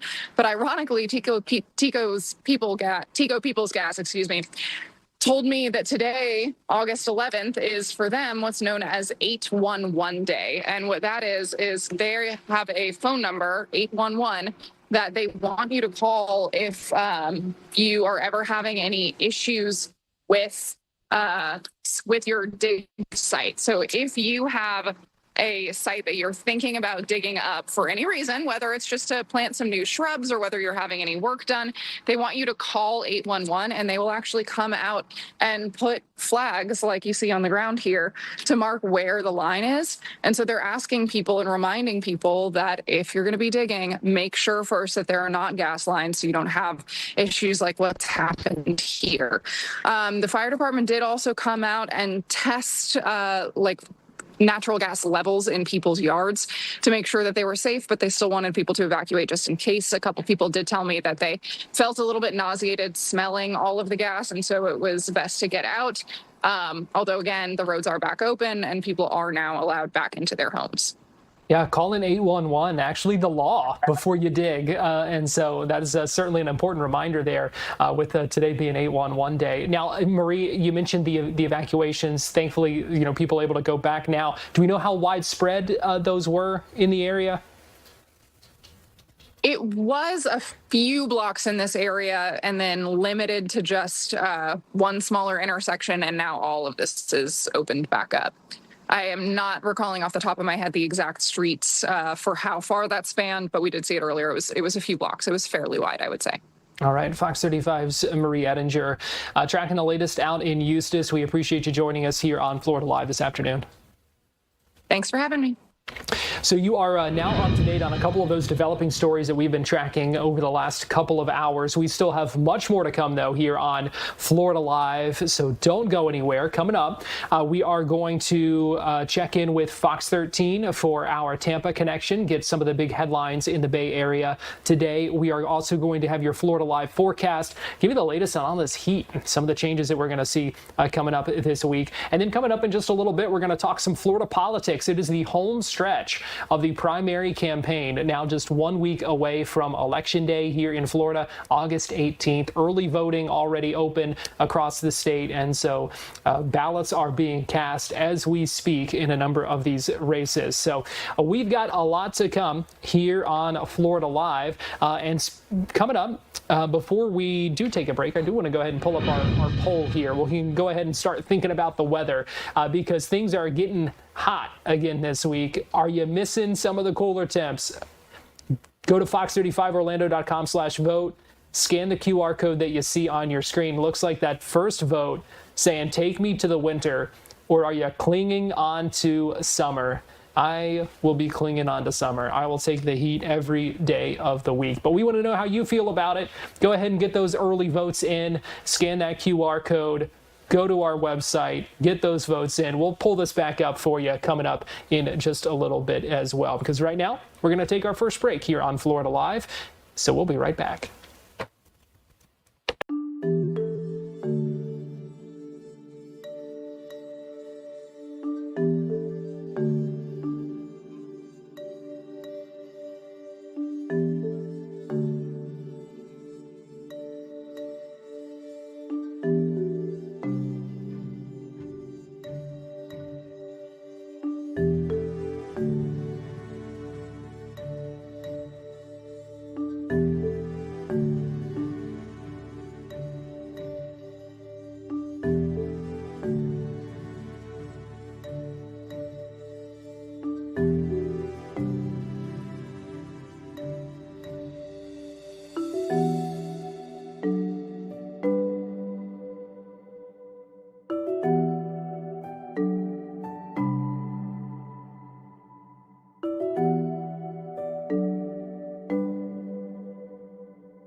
Fox 35. Give you a live look in Largo right now as Byron Donalds, the Republican frontrunner in the governor's race, speaking live right now, holding an event at the Indian Rocks Beach VFW post there, holding a Veterans for Byron Get Out the Vote rally as he speaks live right now in Pinellas County. Welcome back into Florida Live. Garrett Weimer here, and we appreciate you joining us on this Tuesday afternoon. It is time now for our Tampa Connection, where we check on some of the big stories happening in the Bay Area. For that, we go to Fox 13 senior content producer Nancy Gay, joining us live now from the Fox 13 newsroom. And Nancy, good afternoon. Good afternoon, Garrett. We're going to begin today in Pasco County, where sheriffs in both Pasco County as well as Pinellas County say a Pinellas County deputy shot and killed his ex-girlfriend last night before turning the gun on himself. The two sheriffs held a joint press conference to detail what happened, and they said that everything began unfolding yesterday when the victim returned to her Hudson home with her two children, who were ages 12 and 9. They said that they were coming back from the beach, and when they arrived, 47-year-old Pinellas deputy Troy Savets was waiting for them outside armed with a gun. Deputies say an argument broke out between Savets and the woman over a television set. That's when the mother instructed her children to run inside and call 911. But by the time deputies arrived at the house, both Savets as well as the victim were gone. Hours later, Pasco County deputies discovered their bodies inside of a rental car parked on Platinum Drive in Spring Hill. Investigators say Savets shot and killed his ex-girlfriend before taking his own life. The victim's children were not physically injured, and they are currently with their biological father. Sheriff Chris Noko with the Pasco County Sheriff's Office praised those young children for their quick actions in calling 911 yesterday. Savets has been a deputy with the Pinellas County Sheriff's Office for 14 years. He was assigned to the Marine Unit and previously served with the St. Louis Police Department. Both sheriffs condemned Savets' actions, emphasizing that his background in law enforcement does not make this crime any less horrific. Garrett? All right, it's certainly horrific in so many different ways there, Nancy. Now let's talk about this news conference today. We heard from the U.S. Attorney in Tampa there with some interesting details about some arrests of cartel operatives. What do we know about what they were trying to do? Yes, federal agents based here in Tampa say they've captured 4 people who are connected to one of the most powerful drug cartels. The DOJ says that they were conspiring to bring massive amounts of fentanyl and meth into the United States. The U.S. Attorney's Office of the Middle District of Florida announced the indictment of 4 members of the Jalisco New Generation Cartel. That was during this press conference that was held earlier this morning here in Tampa. Federal officials say one of them is a United States citizen. Now, according to the indictment, one of the defendants also ran a fentanyl lab in Mexico. The group was allegedly plotting to buy military-grade weapons from the Czech Republic and pay for them with fentanyl and meth that was destined for the United States. In June, the 4 were arrested in the Czech Republic, and that drug lab in Mexico was actually dismantled. Now, 2 of those defendants have already been brought back here to face federal drug charges in Tampa. The other 2 are still waiting to be extradited from the Czech Republic. Garrett? Yeah, really interesting stuff there. And finally, Nancy, you got an update for us on K9 Ace out of Polk County. We've talked about him a lot over the past week or so. So what do we know about how he's doing now? Yes, so K9 Ace, he actually was released from the hospital on Sunday. I'm sure you've seen the video of him. He had to have one of his legs amputated following a gunfight that took place on Thursday in Polk County. A suspect shot at him as well as deputies and ended up shooting K9 Ace in the leg. And unfortunately, his leg did have to be amputated. But like I said, he was released from the hospital on Sunday. And to help ease the financial burden on Ace's handler, the Wiltsey Family Foundation, which is based here in Tampa, covered the full cost of his emergency care and his surgery. The founders, Steve and Marianne Wiltsey, created the nonprofit to support local first responders, and they actually previously sponsored 2 other canines for the Polk County Sheriff's Office. They say helping Ace was an easy decision after he courageously protected 3 deputies during that shootout. Now, again, that incident began Thursday night when deputies tried to locate Angel Bowers in a wooded area off Rushing Road in Kathleen. Bowers was wanted for failure to appear in court on charges of unlawful sex with a minor.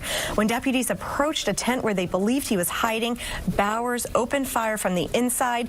Deputies returned fire, killing Bowers. But during that exchange, Canine Ace was struck in the front left leg, suffering a severe arterial injury. He was rushed to an emergency veterinary clinic before being airlifted to the Veterinary Medical Center at Lakewood Ranch. You know, as I mentioned, Ace's leg did have to be amputated, but he was released on Sunday, and now he is back home enjoying well-deserved retirement alongside his handler.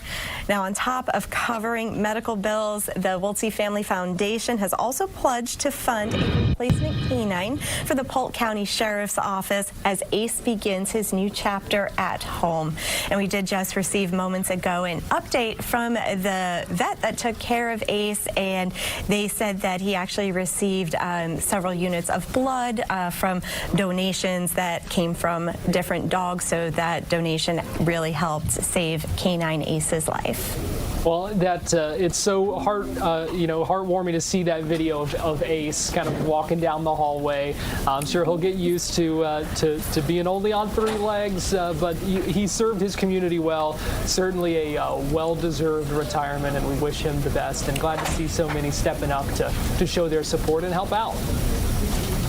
Yeah, I mean, he definitely served his community well. And again, the 2 who created the Wiltsey Family Foundation, they said that he protected those 3 deputies out in Polk County because that suspect did open fire on them from inside of a tent. So he served his community, he served his fellow deputies, and unfortunately he did get hit, but he did survive. And if you see him walking out of that hospital, even though he only has 3 legs, he looks so happy and so proud as he's walking out of that hospital. And of course, he can no longer be a canine, so he is officially retired, and we wish him the best as he enjoys his retirement years. All right, Fox 13 senior content producer Nancy Gay, we appreciate you joining us for our Tampa connection. But before we let you go, I want to get you to weigh in as well on our poll question this hour. Are you missing cooler temps? It looks like right now 59% say clinging on to summer, but 41% take me to the winter, and at least slightly cooler temperatures. So where do you fall on this, Nancy?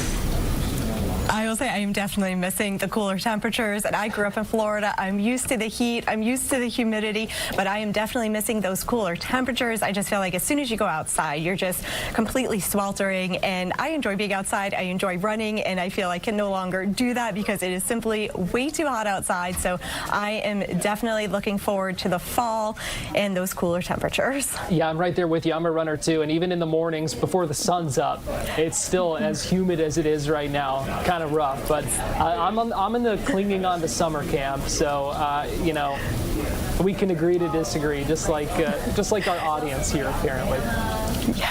Yes, we definitely agree to disagree with that, because I definitely want the cooler temperatures to come back. All right, Nancy, we appreciate it.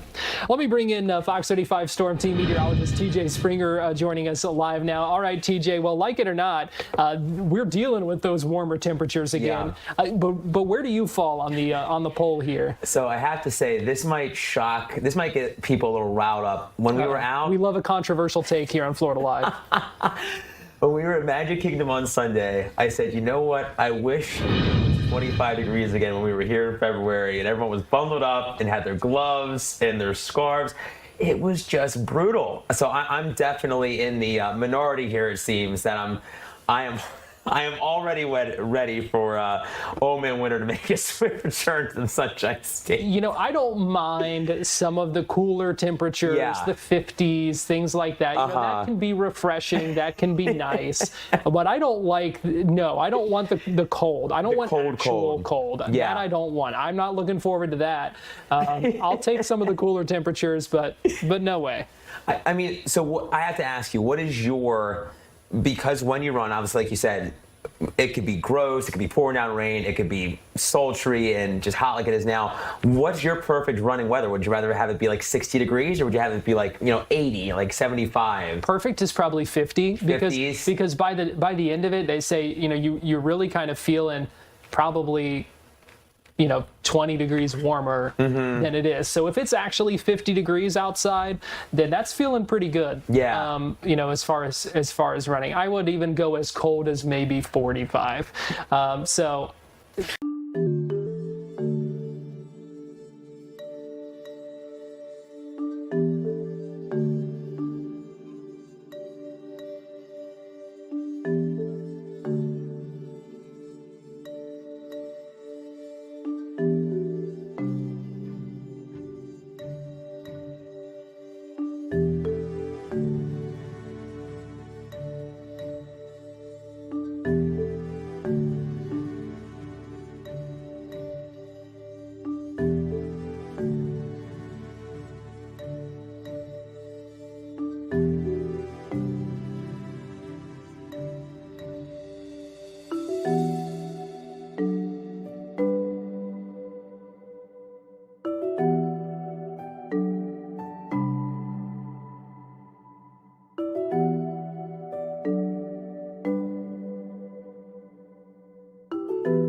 west-northwestward track.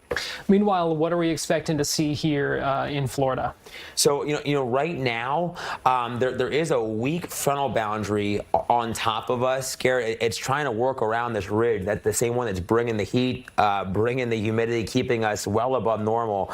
And we do now have a couple of storms that have perked up here, already a bit more coverage compared to what we saw this time on our Monday. A nice little storm there, kind of just north of the beach line, south of Bithlow. So you're hearing some thunder with that for sure on 33 strikes in the last 15 minutes. Another nice little storm there on US 1 that's kind of skirted through Oak Hill. Now seeing some rain close to Scottsmore, and another one up across northern Lake County, just to the north of Blue Lakes Ridge and Pine Lake. So that's about all we have. Still not a lot of coverage, still kind of abnormal for this time of the year, but it does look like through the remainder of the day, we are going to see isolated showers, storms, and that'll kind of be the theme over the next couple of days, it looks like. And then now seeming like still higher chances, Garrett, as we head into our Friday, as another weak disturbance tries to move toward us here at home. All right, we'll keep our eyes peeled on that. Fox 35 Storm Team meteorologist TJ Springer,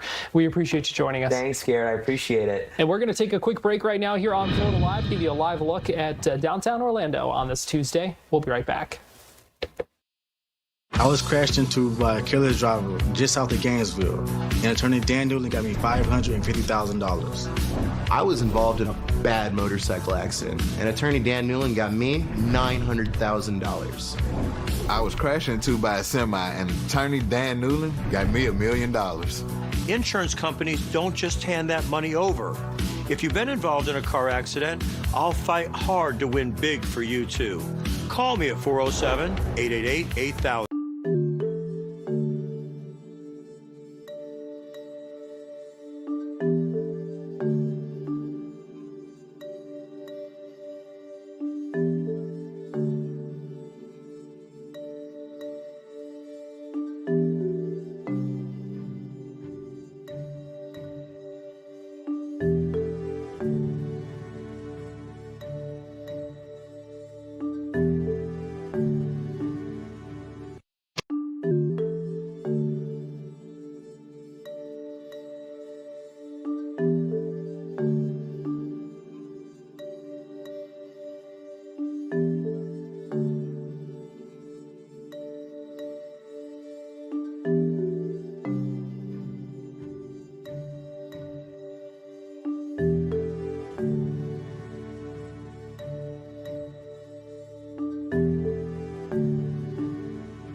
Welcome back into Florida Live, continuing to monitor this campaign event for Byron Donalds, speaking live right now in Largo. A group of veterans at the Indian Rocks Beach VFW post there. He's holding a Get Out the Vote rally with the group of veterans in Pinellas County.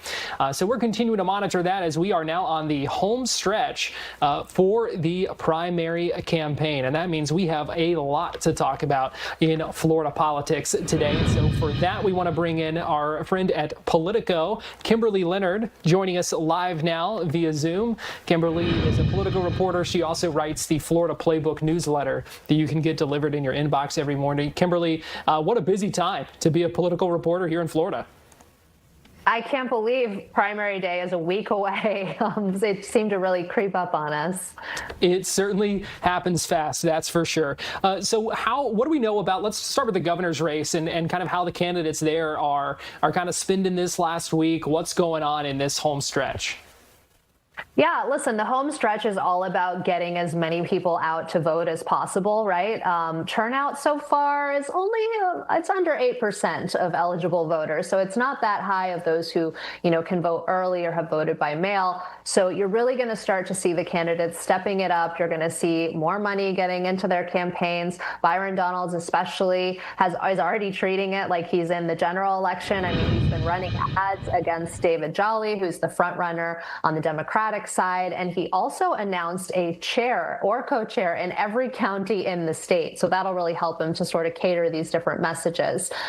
Lieutenant Governor Jay Collins has several stops throughout the state, and then former House Speaker Paul Renner has a really interesting new Facebook Live that he's calling Better Call Paul, where he is going to be allowing voters to call in and ask about, how he would tackle different issues. And look, Donalds is the front runner, but as Renner pointed out, and I think others in the race would agree, this is there are still a lot of voters who are undecided. So this is really the part of the race where you're having some of the closing arguments leading up to Election Day, and we'll know the results pretty early because in Florida, at least, we get those results very soon after the polls close. So that should be helpful. Is there any reason to think that anything has happened to change any of the math and any of what we're expecting to kind of see based on polling and those kinds of things? Not necessarily. I think that one thing that's been interesting is how much the governor has stayed out of the race, right? I think that his lack of sort of talking up the race at all or really getting involved, on other issues, including property taxes, is probably going to dampen enthusiasm among Republicans. And I think it's really interesting already that you're seeing with the voter turnout that Democrats are about the same as Republicans in terms of their voter turnout. That could change over the course of the week, but they are outnumbered by 1.5 million registered voters in the state. So it shows that they're really motivated. We'll see what happens. The polls show Byron Donalds is the faraway front runner. He's raised, over $100 million, and that's a lot of money. That's what it usually takes to get to that kind of caliber. But, if there are any changes in what the governor says, if Trump weighs in any other way, he's already endorsed Byron Donalds. But I mean, for some of these other House races, for example, some of those could have a bit of an influence. So as we are counting down the days now to primary election day, what about any of the other races? Anything else interesting that candidates are up to that you got your eye on? Oh, my goodness. Well, there's a lot happening. So the ones that I'm watching are really the ones that are either going to be, an open contest or that are really, really crowded. So, for example, Byron Donalds' seat has a very crowded primary of Republicans who want to succeed him in that safe red seat. And so I'm watching to see, whether President Trump weighs into that one in particular. He really hasn't up to this point. I'm watching the race up in your neck of the woods for CD7, the seat that Corey Mills holds. He sent me an ad yesterday that he plans to put out on the airwaves. It doesn't have a buy yet. I haven't gotten anything from Ad Impact, but I do know that Ryan Elijah, who used to work for Fox 35 Orlando and has been getting support from other House members, just got a check from Roger Stone, who has advised President Donald Trump on and off. It was a check for $2,000. So those are the kind of things to watch, right? Any kinds of splits that you see within the party, any kind of big endorsements out there. I'm watching the Senate race because that'll be kind of the biggest, let's say, proxy battle, I guess, with where the Democrats are on the Senate Democratic primary, because you have Angie Nixon, who's running more to the left, and you have Alex Vindman, who's more of a centrist. And so that'll be a really big test as to whether that progressive insurgent message even works in Florida. Yeah, really going to be interesting to see what comes from some of those races. Meanwhile, let's talk about the governor's race again here, and kind of looking ahead to the general election, because you wrote in Florida Playbook about how some of the messaging that we're already hearing, and in fact you touched on it just a minute ago, some of the messaging we're already hearing from Byron Donalds kind of previews some of the messaging, some of the tried and true things that we have seen in previous campaigns as well that have worked, that we might hear more of when it comes to a Republican candidate and their messaging about David Jolly. Yeah, look, the Donalds campaign is ready to lean in heavily on these so-called culture wars, especially having to do with transgender policy issues, whether that means, participation in sports, access to gender medicine for minors, all these different topics that have sort of come up that we did see come up a lot in the presidential race. And so they have already started airing millions of dollars in ads against David Jolly, saying, that he supports all of these things and showing clips of him talking about them. And so that shows that they want to introduce this topic into the campaign. It shows they really want to frame him as this sort of far left character. He is someone who was a former Republican. He and Gwen Graham stress that they're very centrist, but at the same time, they have to appeal to the base of their party, which is probably more left than they are. And so it's going to be a balance for them. I think one thing that's interesting is that the ad is very similar to, the one that President Donald Trump's campaign put out against Kamala Harris, where she was talking about transgender surgeries for people who are incarcerated, or for people who are, in a detention center, who are undocumented. And at the time, if you think about it, Kamala Harris decided not to weigh in on that, and she wrote about that in her book. What's interesting is that David Jolly immediately clapped back in a clip that had, tens of thousands of views very, very quickly, in which he said that Byron Donalds failed to really focus on economic issues, healthcare concerns with, healthcare costs going up, housing, et cetera, and really bashed him as someone who was very divisive. And so it was interesting that he chose to really come out very forcefully on that very early on, which is different from what Kamala Harris did. The other thing I would add on this is that it's going to be very telling to see whether this is still what moves voters, or if what David Jolly is saying about some of these other issues outweighs some of these more, social issues that have been really central to Florida politics and policymaking ever since DeSantis took office. Now let's talk about another kind of line of messaging here that we're seeing right now ahead of the elections, and that's some Democrats raising more questions about Hope Florida here in the state. And what impact could we see some of these questions have? So I struggle with sort of explaining the whole Hope Florida fiasco to people, because it is complicated, right? Yeah.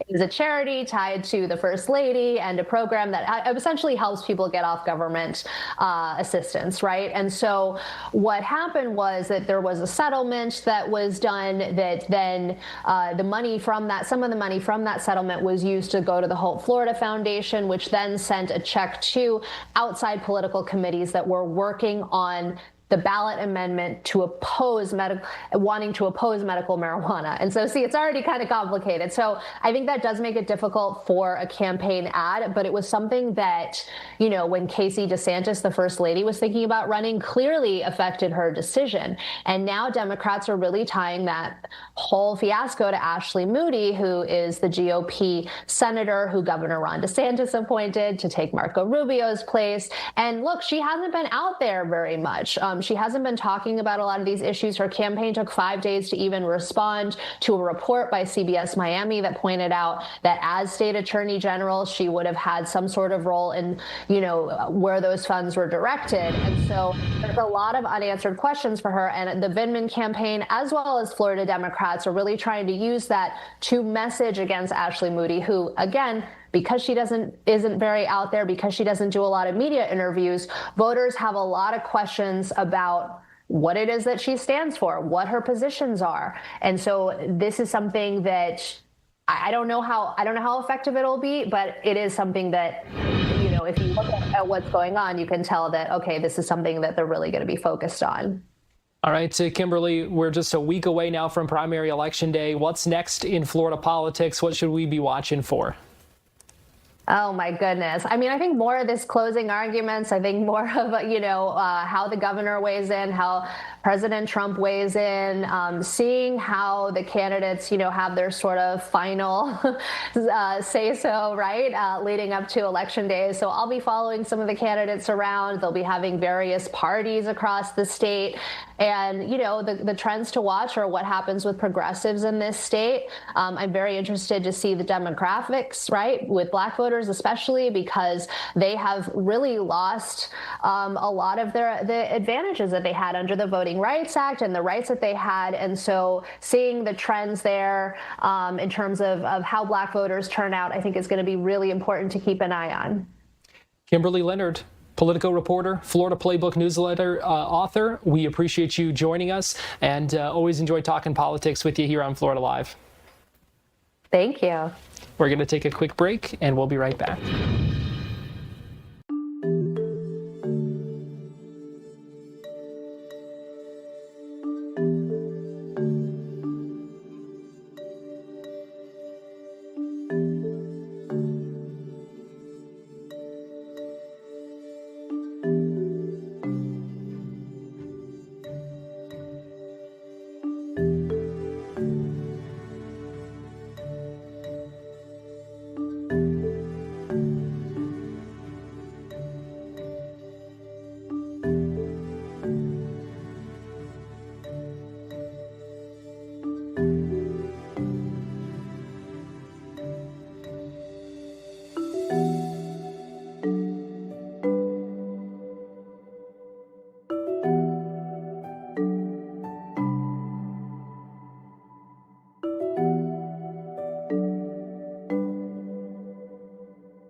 Welcome back into Florida Live. Garrett Weimer here. Thanks for joining us. It is Tuesday. We're just a few days away from the start of D23, where Disney makes a lot of big announcements at its event in California. Looking ahead to some things at the theme parks, in movies, in the cruise lines, and other things in the experiences. So just so many different things that we expect to hear. We are also now learning that Disney plans to live stream some of their main events at this. And so I had the chance to speak earlier today with Drew Smith. You know him as Drew the Disney Dude, and he broke down some of the information of what we will see from D23, some of the announcements that he expects to be made, and the impact that these things will have, especially for us who live here in Central Florida. Yeah, this is a surprise announcement. This was not on my radar whatsoever, but the fact that you're going to be able to watch some of these panels and presentations from home on Disney Plus, I see as a great sign. So, yeah, walk us through what we have learned, because a lot of these or several of these are going to be live streamed. So just kind of walk us through this schedule here and what we can expect from each of these events. Yeah, so in the past, I think Disney's tried to kind of preserve that in-person experience with having some things exclusive for people who are flying out to California and actually spending the money to be there. But if you're at home, August 14th, 15th, and 16th, on screen right now, those are the times and dates for the panels and presentations that will be on Disney Plus, from Beauty and the Beast to Percy Jackson, a Rewind concert, and the big one, this is a very important one. I'm on here a lot talking to Garrett and Johnny and the entire team about everything coming to Walt Disney World and all these new announcements, and that is the Horizons Disney Experiences Showcase. That's where the future of Disney parks worldwide is going to be revealed, including the developments here at Walt Disney World, from Cars and Villains at Magic Kingdom, Tropical Americas at Animal Kingdom, and then Monstropolis at Hollywood Studios. New details, new concept art, all the stuff happening here. That is 7 p.m. Pacific, 10 p.m. Eastern on the night of August 15th. So pull up Disney Plus, watch that one. It is a very well done, high quality production with music and Imagineers, all the stuff on the way. So I'm really excited about that one. The other one that I think is really cool is the Disney World Builders panel with Leslie Iwerks. I actually talked to you guys about that last time. That's that new documentary coming to Disney Plus on August 20th, highlighting the people that make these worlds a reality, like Pete Docter at Pixar to Jared Bush and Jennifer Lee at Disney Animation. So a fun way to feel part of the D23 Expo event if you're not actually there in California. But those are the dates if you want to take that in and get ready for all the fun to come. Yeah, we'll zero in on a couple of those things here in just a minute, but talk to me about the decision to live stream this. Like you said, this isn't on something they've really done before. Yeah, this is something that we haven't seen on Disney Plus in the past. Like in 2022, they would stream the park showcase, and then in 2024, when it moved to the Honda Center out in Anaheim, because there's 11,000 people there, they kept it exclusive to those in person. The way I view this as just a way to bring more value to Disney Plus and kind of connect the community more, because people have been asking for a live stream of that Disney Experiences Showcase since 2024. People want to feel a part of it. They want to see what's being talked about, where they don't just have to rely on someone illegally live streaming. It's an official way to get all the news out there and bring everyone together. And like I mentioned too, with that value of Disney Plus, people are paying, $20 a month for some of these subscriptions, $12 a month. So just having more to do on Disney Plus, have a full quality stream there, I think is a great choice. And just with so many announcements in 2024 for Disney parks with these big new lands, stuff like that Monstropolis roller coaster, no one actually expected that to happen. So now for people to actually see these final plans, what's actually going to be happening inside of that building alongside everything else at Disney parks around the globe, I think it's a really cool way to have everyone on the same page to where all those details are easily accessible. Yeah, let's talk about kind of that headline event, that Horizons panel, and what we can expect to learn specifically when it comes to our parks here in Central Florida about some of the projects that we know that are underway right now.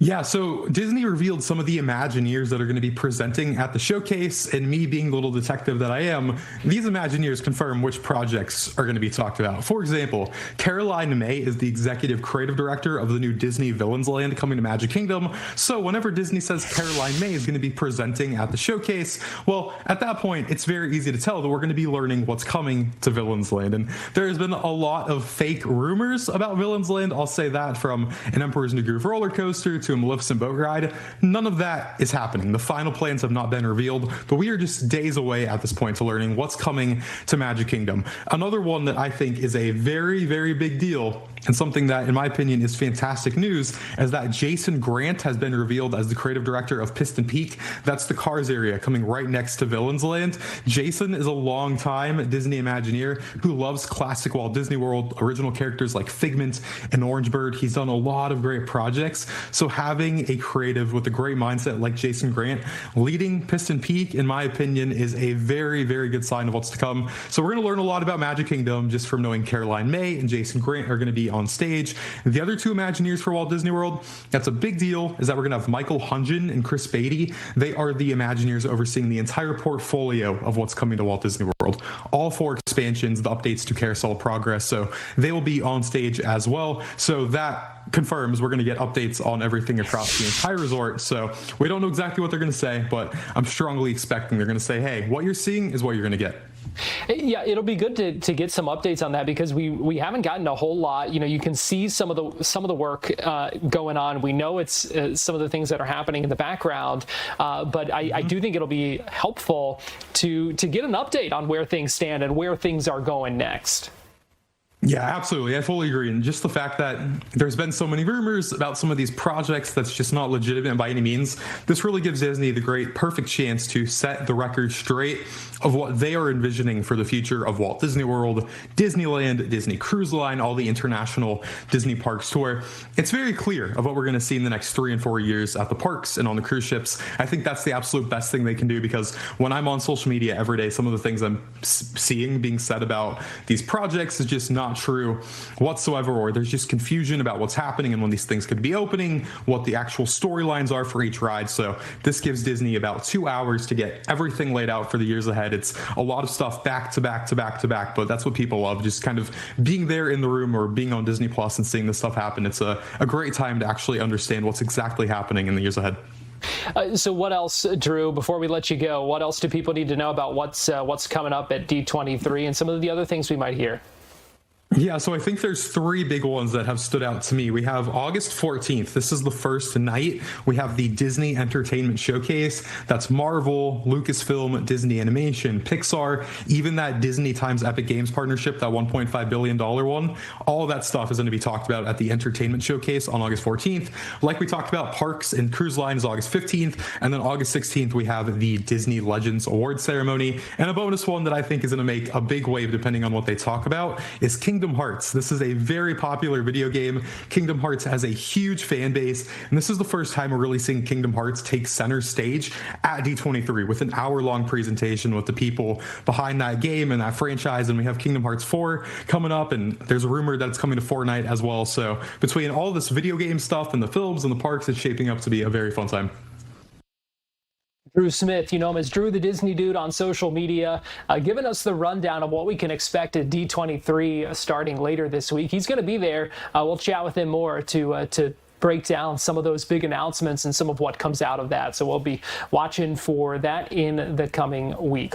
Well, we still have more to come here on Florida Live. Don't go anywhere. If you're joining us on Facebook, YouTube, Fox Local, or Fox 35 right now, keep it right here, because we have much more to come on the other side of this break.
Welcome back into Florida Live. Garrett Weimer here, and thanks for joining us. Got a few more minutes with you here, and we want to talk about something that's been getting a lot of attention on social media, and that is some of the rumblings surrounding Apple's future announcements coming up in their September keynote.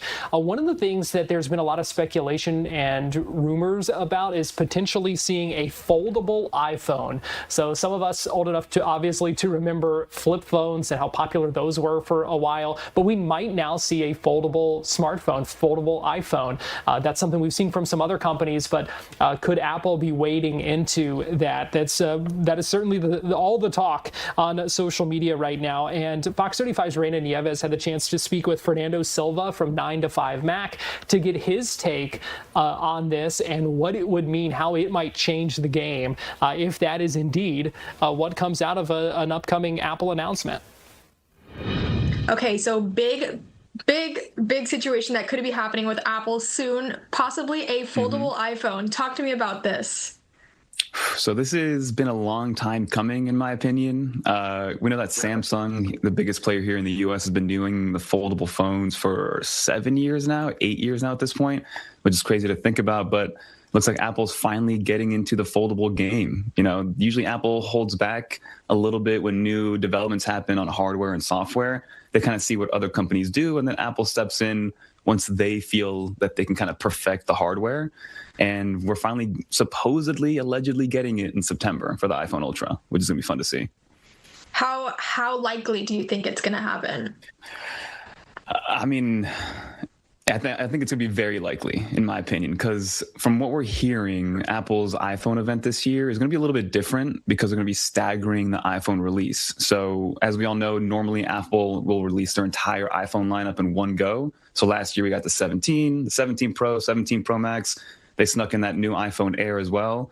But this year, they're not going to be releasing, supposedly, the entry-level iPhone 18 or a new iteration of the iPhone Air. It's just going to be the 18 Pro, 18 Pro Max, and then this folding iPhone Ultra, I don't know what they're calling it exactly, but that's going to be the lineup supposedly come September.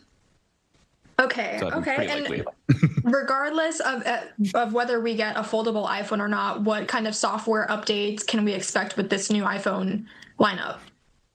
So everybody should be getting, normally after this keynote ends, Apple announces that the new version of iOS is out to the public, so you can go and install it on all your supported devices.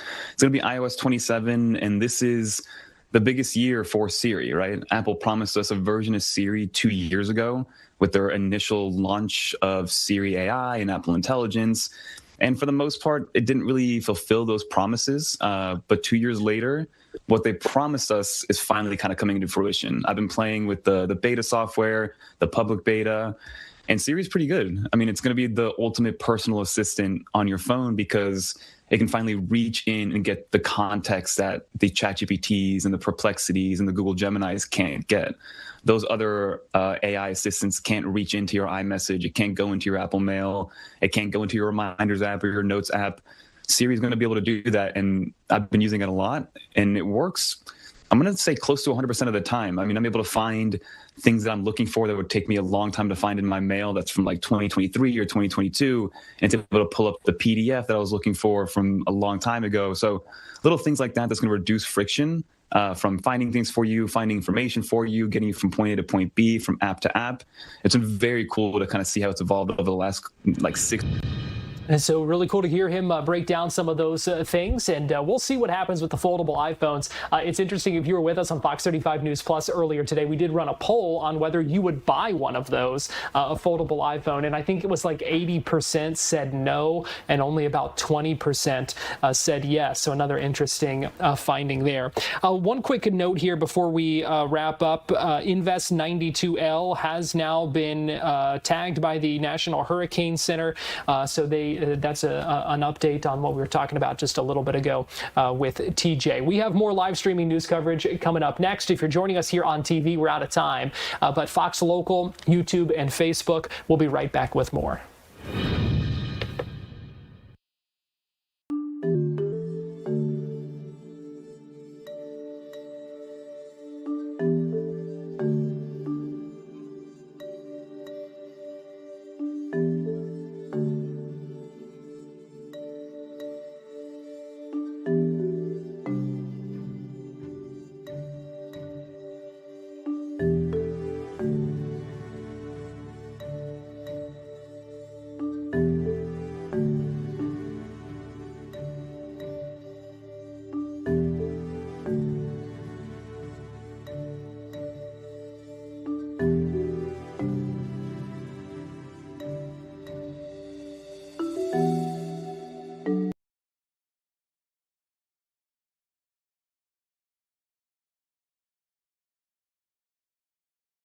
watching Fox 35 News Plus, streaming on Fox Local. Welcome back into Fox 35 News Plus. Garrett Weimer here. Still have half an hour with you on this Tuesday before we hand things off to the Fox 35 Storm team. And a lot of things in the weather world to talk about with those disturbances in the Atlantic, with the heat that is heading our way. We're already dealing with that, but things about to get even hotter and more humid over the next couple of days as well. But right now, I want to get you to Largo. We have been talking about Byron Donalds. This is happening right now at a Veterans of Foreign Wars post in Pinellas County. Let's go ahead and listen in as Byron Donalds speaks with just a week now until primary election day in the governor's race and in many other races here in the state of Florida.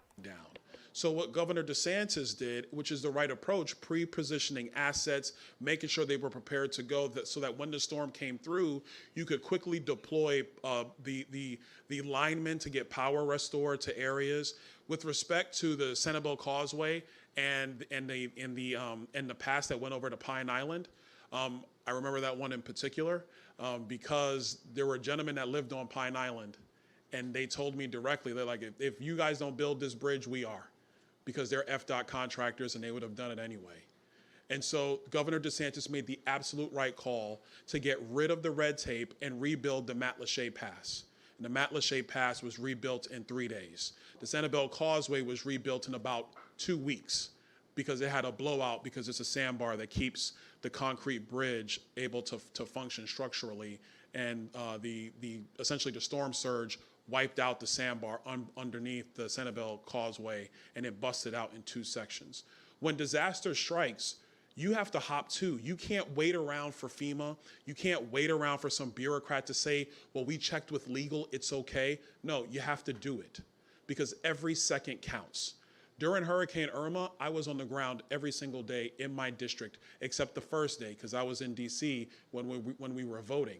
So the second the storm passed, I got on a plane, got a rental car in Miami, drove over to Southwest Florida, and I was on the ground every single day in my district.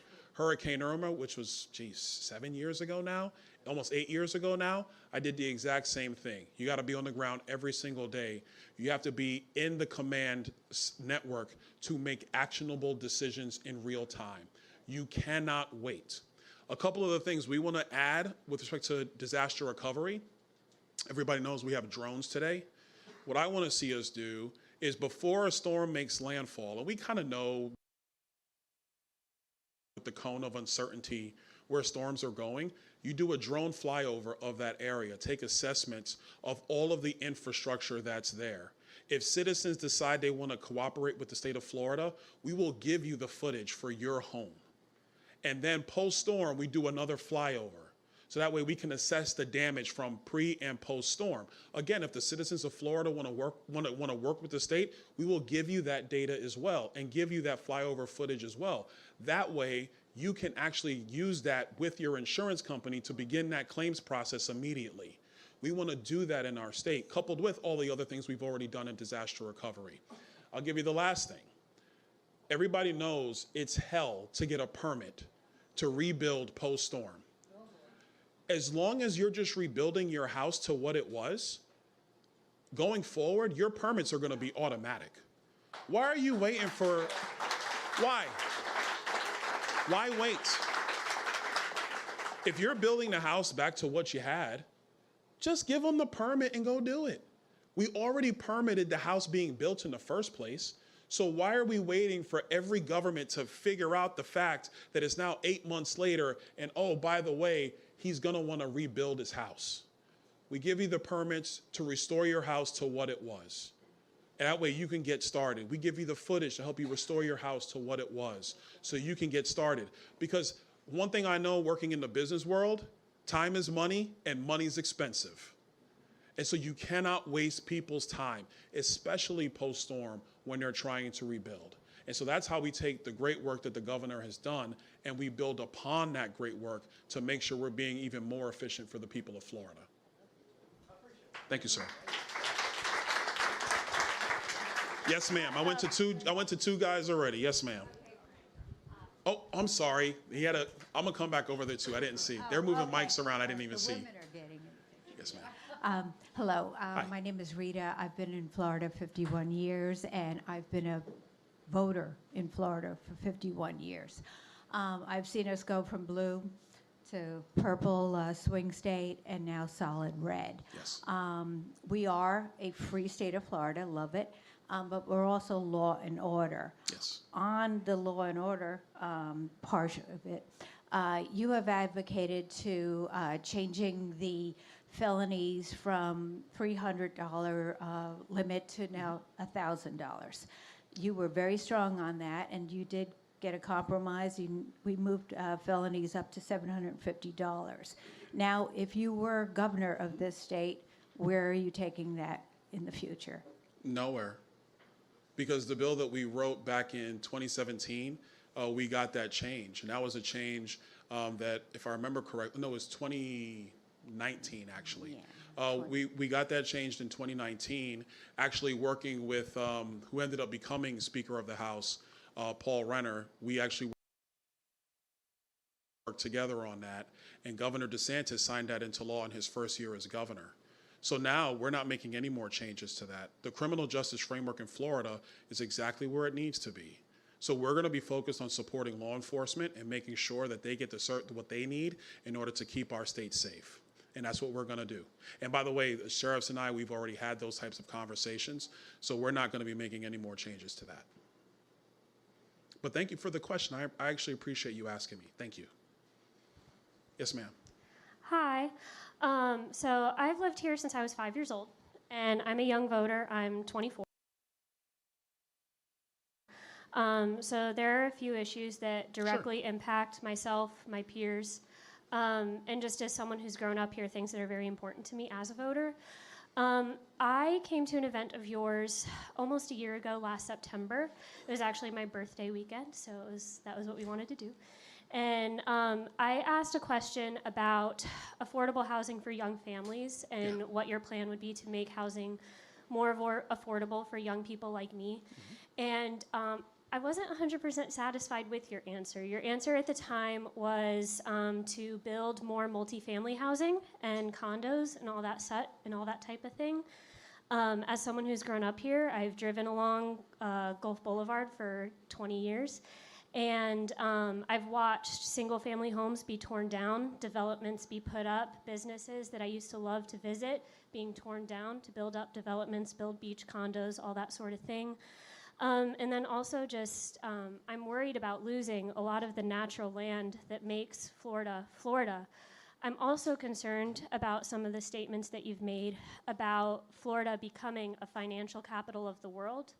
That concerns me just for conservation, maintaining our wild land, and just keeping things affordable for young people like me who've grown up here and we're getting priced out of our hometowns. We can't afford the Florida dream, and that's really tough to watch. And I just, contrasting those statements that you've made with what you just stated about wanting to maintain conservation, I see a little bit of a disconnect, and I'm wondering what your response would be to that.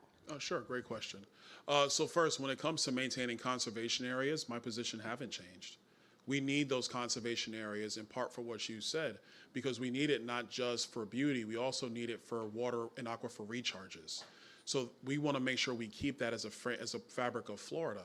If you look at my legislative career, I've always funded Everglades restoration. The reason why is because you need those natural elements of conservation if you're going to maintain fresh drinking water for the future, and not just drinking water, to have healthy habitat. Because we know in Florida, if our environment suffers, so does our economy. So that's always been a part of my track record, and maybe in that meeting I wasn't talking about it clearly, but I want you to hear it directly from me. Specific to housing, there's multiple ways you start with essentially entry-level housing, I guess is what we're talking about for young people. My wife and I first got married, our first condo was a second-story condo that had the old Gelosi windows on it.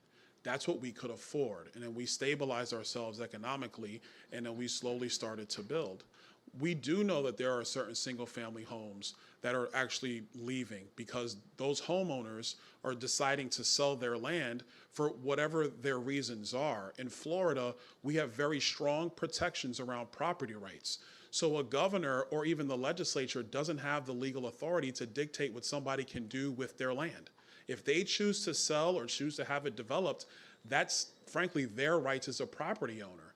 Just like when you are 24, when you are older, we never talk about the older age of women, that would be disrespectful.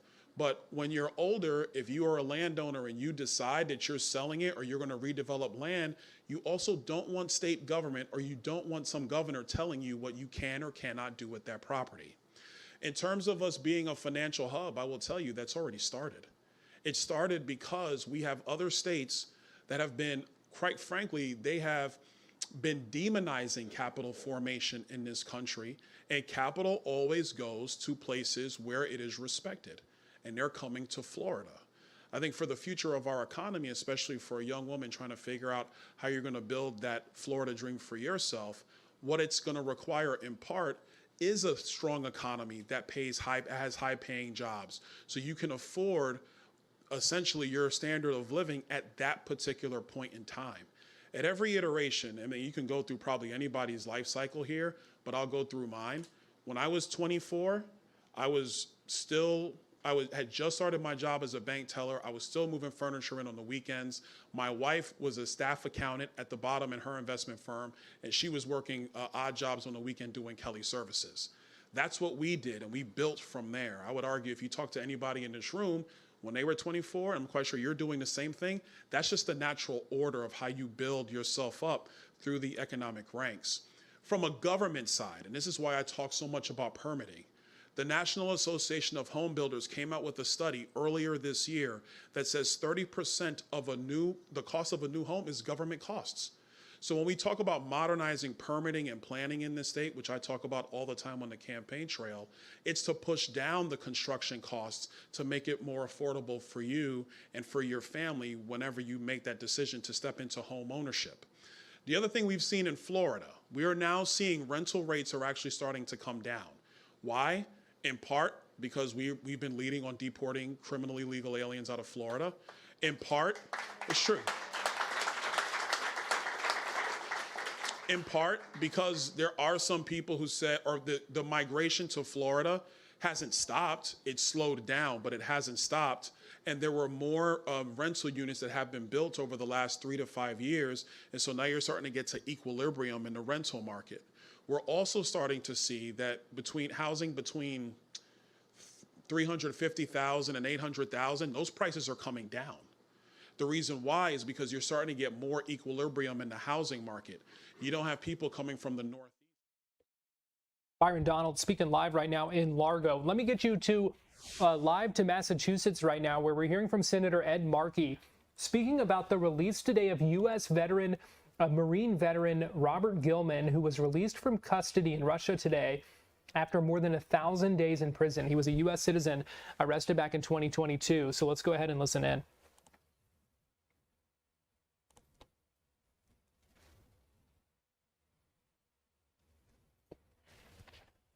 Well, no audio from our source right now. We are going to take a quick break here on Fox 35 News Plus. We'll see if we can.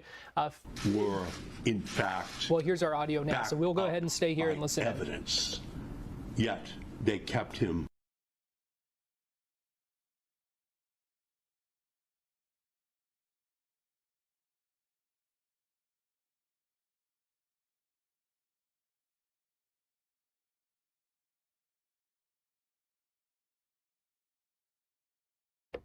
Right, having some more audio issues here, so we are going to go ahead and take a quick break, and we'll be right back. To physical torture.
You're watching Fox 35 News Plus, streaming on Fox Local. All right, we've got a different feed here of Ed Markey speaking live right now about the release of that Marine veteran. Let's go ahead and listen in live. At the release of Robert, he is awaiting Robert's arrival in San Antonio, and he is absolutely there now for Robert to make sure that he gets the care which he will need. And I promised him that we would continue to have his back, that we would continue to make sure that the Gilman family and every one of those family members who have been through an ordeal, that they get the help which they need, that we'll be with them every single step of the way. That family never lost hope. They never gave up on him. The team at Global Reach never gave up on Robert. I never gave up on Robert. And now the United States government can say it did not give up on Robert. As I have said before, wrongful detainment is a cowardly practice with no winners.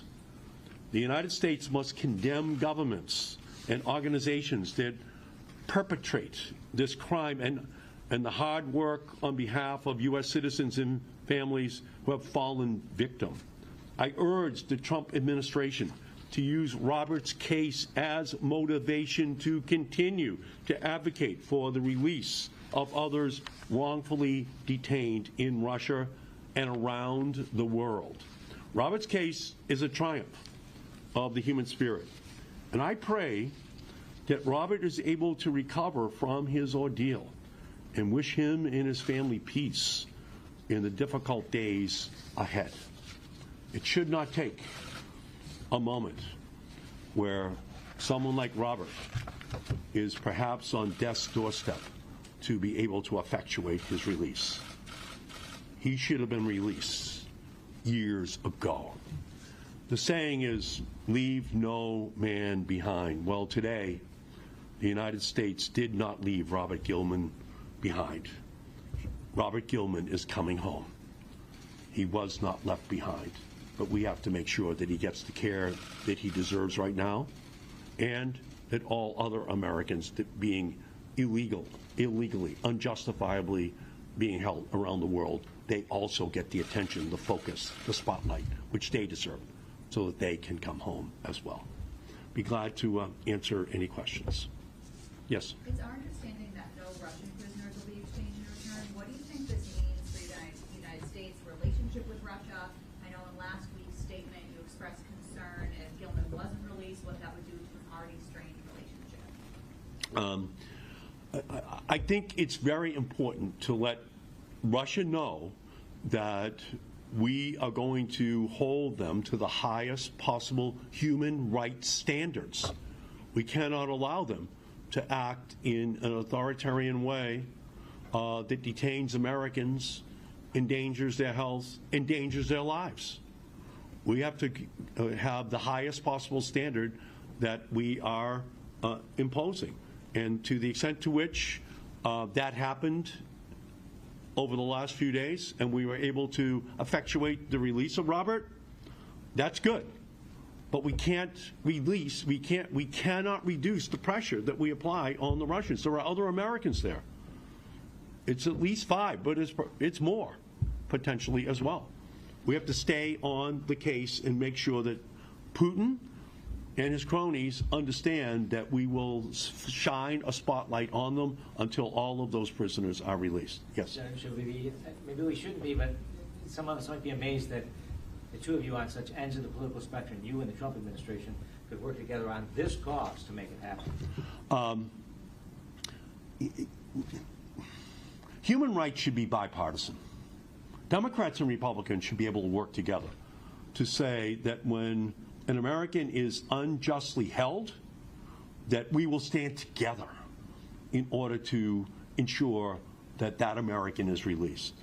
Today, because of bipartisan work, Robert Gilman is free. Robert Gilman is heading back to his family. But that should be how we operate on an ongoing basis, not just in human rights, but on all other issues. We have to put partisanship aside when it comes to families, especially families of former Marines who have sacrificed so much already, get the help which they need in order to protect their family members. Yes, ma'am. Like you said, he's been held for 1,666 days, and it's only now that he's released. Can you confirm if U.S. officials began negotiating his release this past weekend because of his worsening health? Unfortunately, I think it was the worsening health condition that helped to focus our government's, our State Department's attention on it.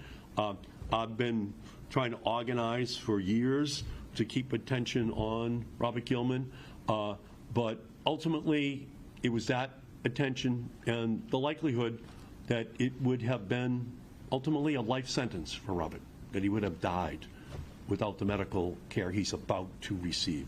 That should not be how far it has to go before Americans around the world know that the United States is going to apply the pressure necessary to be able to gain their release. Yes, sir. Senator, do you take any sort of credit for the release, and if so, what was your contribution to helping this cause? Well, I worked with Global Reach. I worked with the family to make sure that the pressure would stay on the U.S. government and the Russian government to release Robert. And I have been doing that for several years. He has had a compelling human rights case from the minute that he was wrongfully detained, convicted, and imprisoned in Russia. And I have tried to keep the spotlight on Robert's case, and I am just so happy for the family that today they're able to celebrate his release. But even in talking to his father today, I could just tell how great the strain has been on the family, and that should not be something that they have been forced to endure for so long. Last question, folks. Yep. Thank you all so much. Thanks for coming. Much appreciated. Thank you. Gilman's current health condition? Robert's going to need significant health care help, and my hope is that he will stay in the medical facility to receive the highest quality care which is possible until he, and I'll say this as well, his family are able to put this ordeal in a rearview mirror. But he is going to need significant medical help. Thank you so much. Do you expect him to come back at any point to Massachusetts? I don't know that. I did not ask. I didn't ask his father about that. I mean, they're down there right now. His mother's on the plane with him. His father is down there awaiting his arrival at this point in time. But I don't know what plans Robert might have in the future. We first have to get him healthy. Okay. Thank you all so much.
place.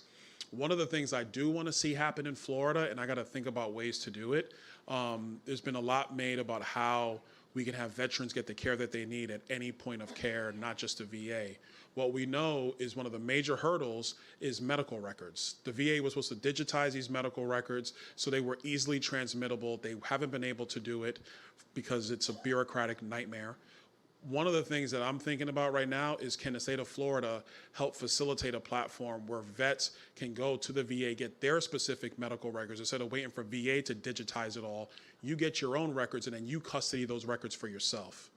Because once you have that record in your custody, then you can go wherever you need and actually be able to get the care that you need. And I know we probably haven't talked about it much in this meeting, but one of the things that we are starting to see that AI is very helpful in is being able to collapse those records, contain them, and then be able to coordinate with a local physician to be able to skim those records so that you can get the care that you need. And that's something that the state of Florida can step into. So I got to think through the parameters of how the State Department of VA would do that, but I think that would be of major benefit to a lot of our veterans in our state. Yes, sir.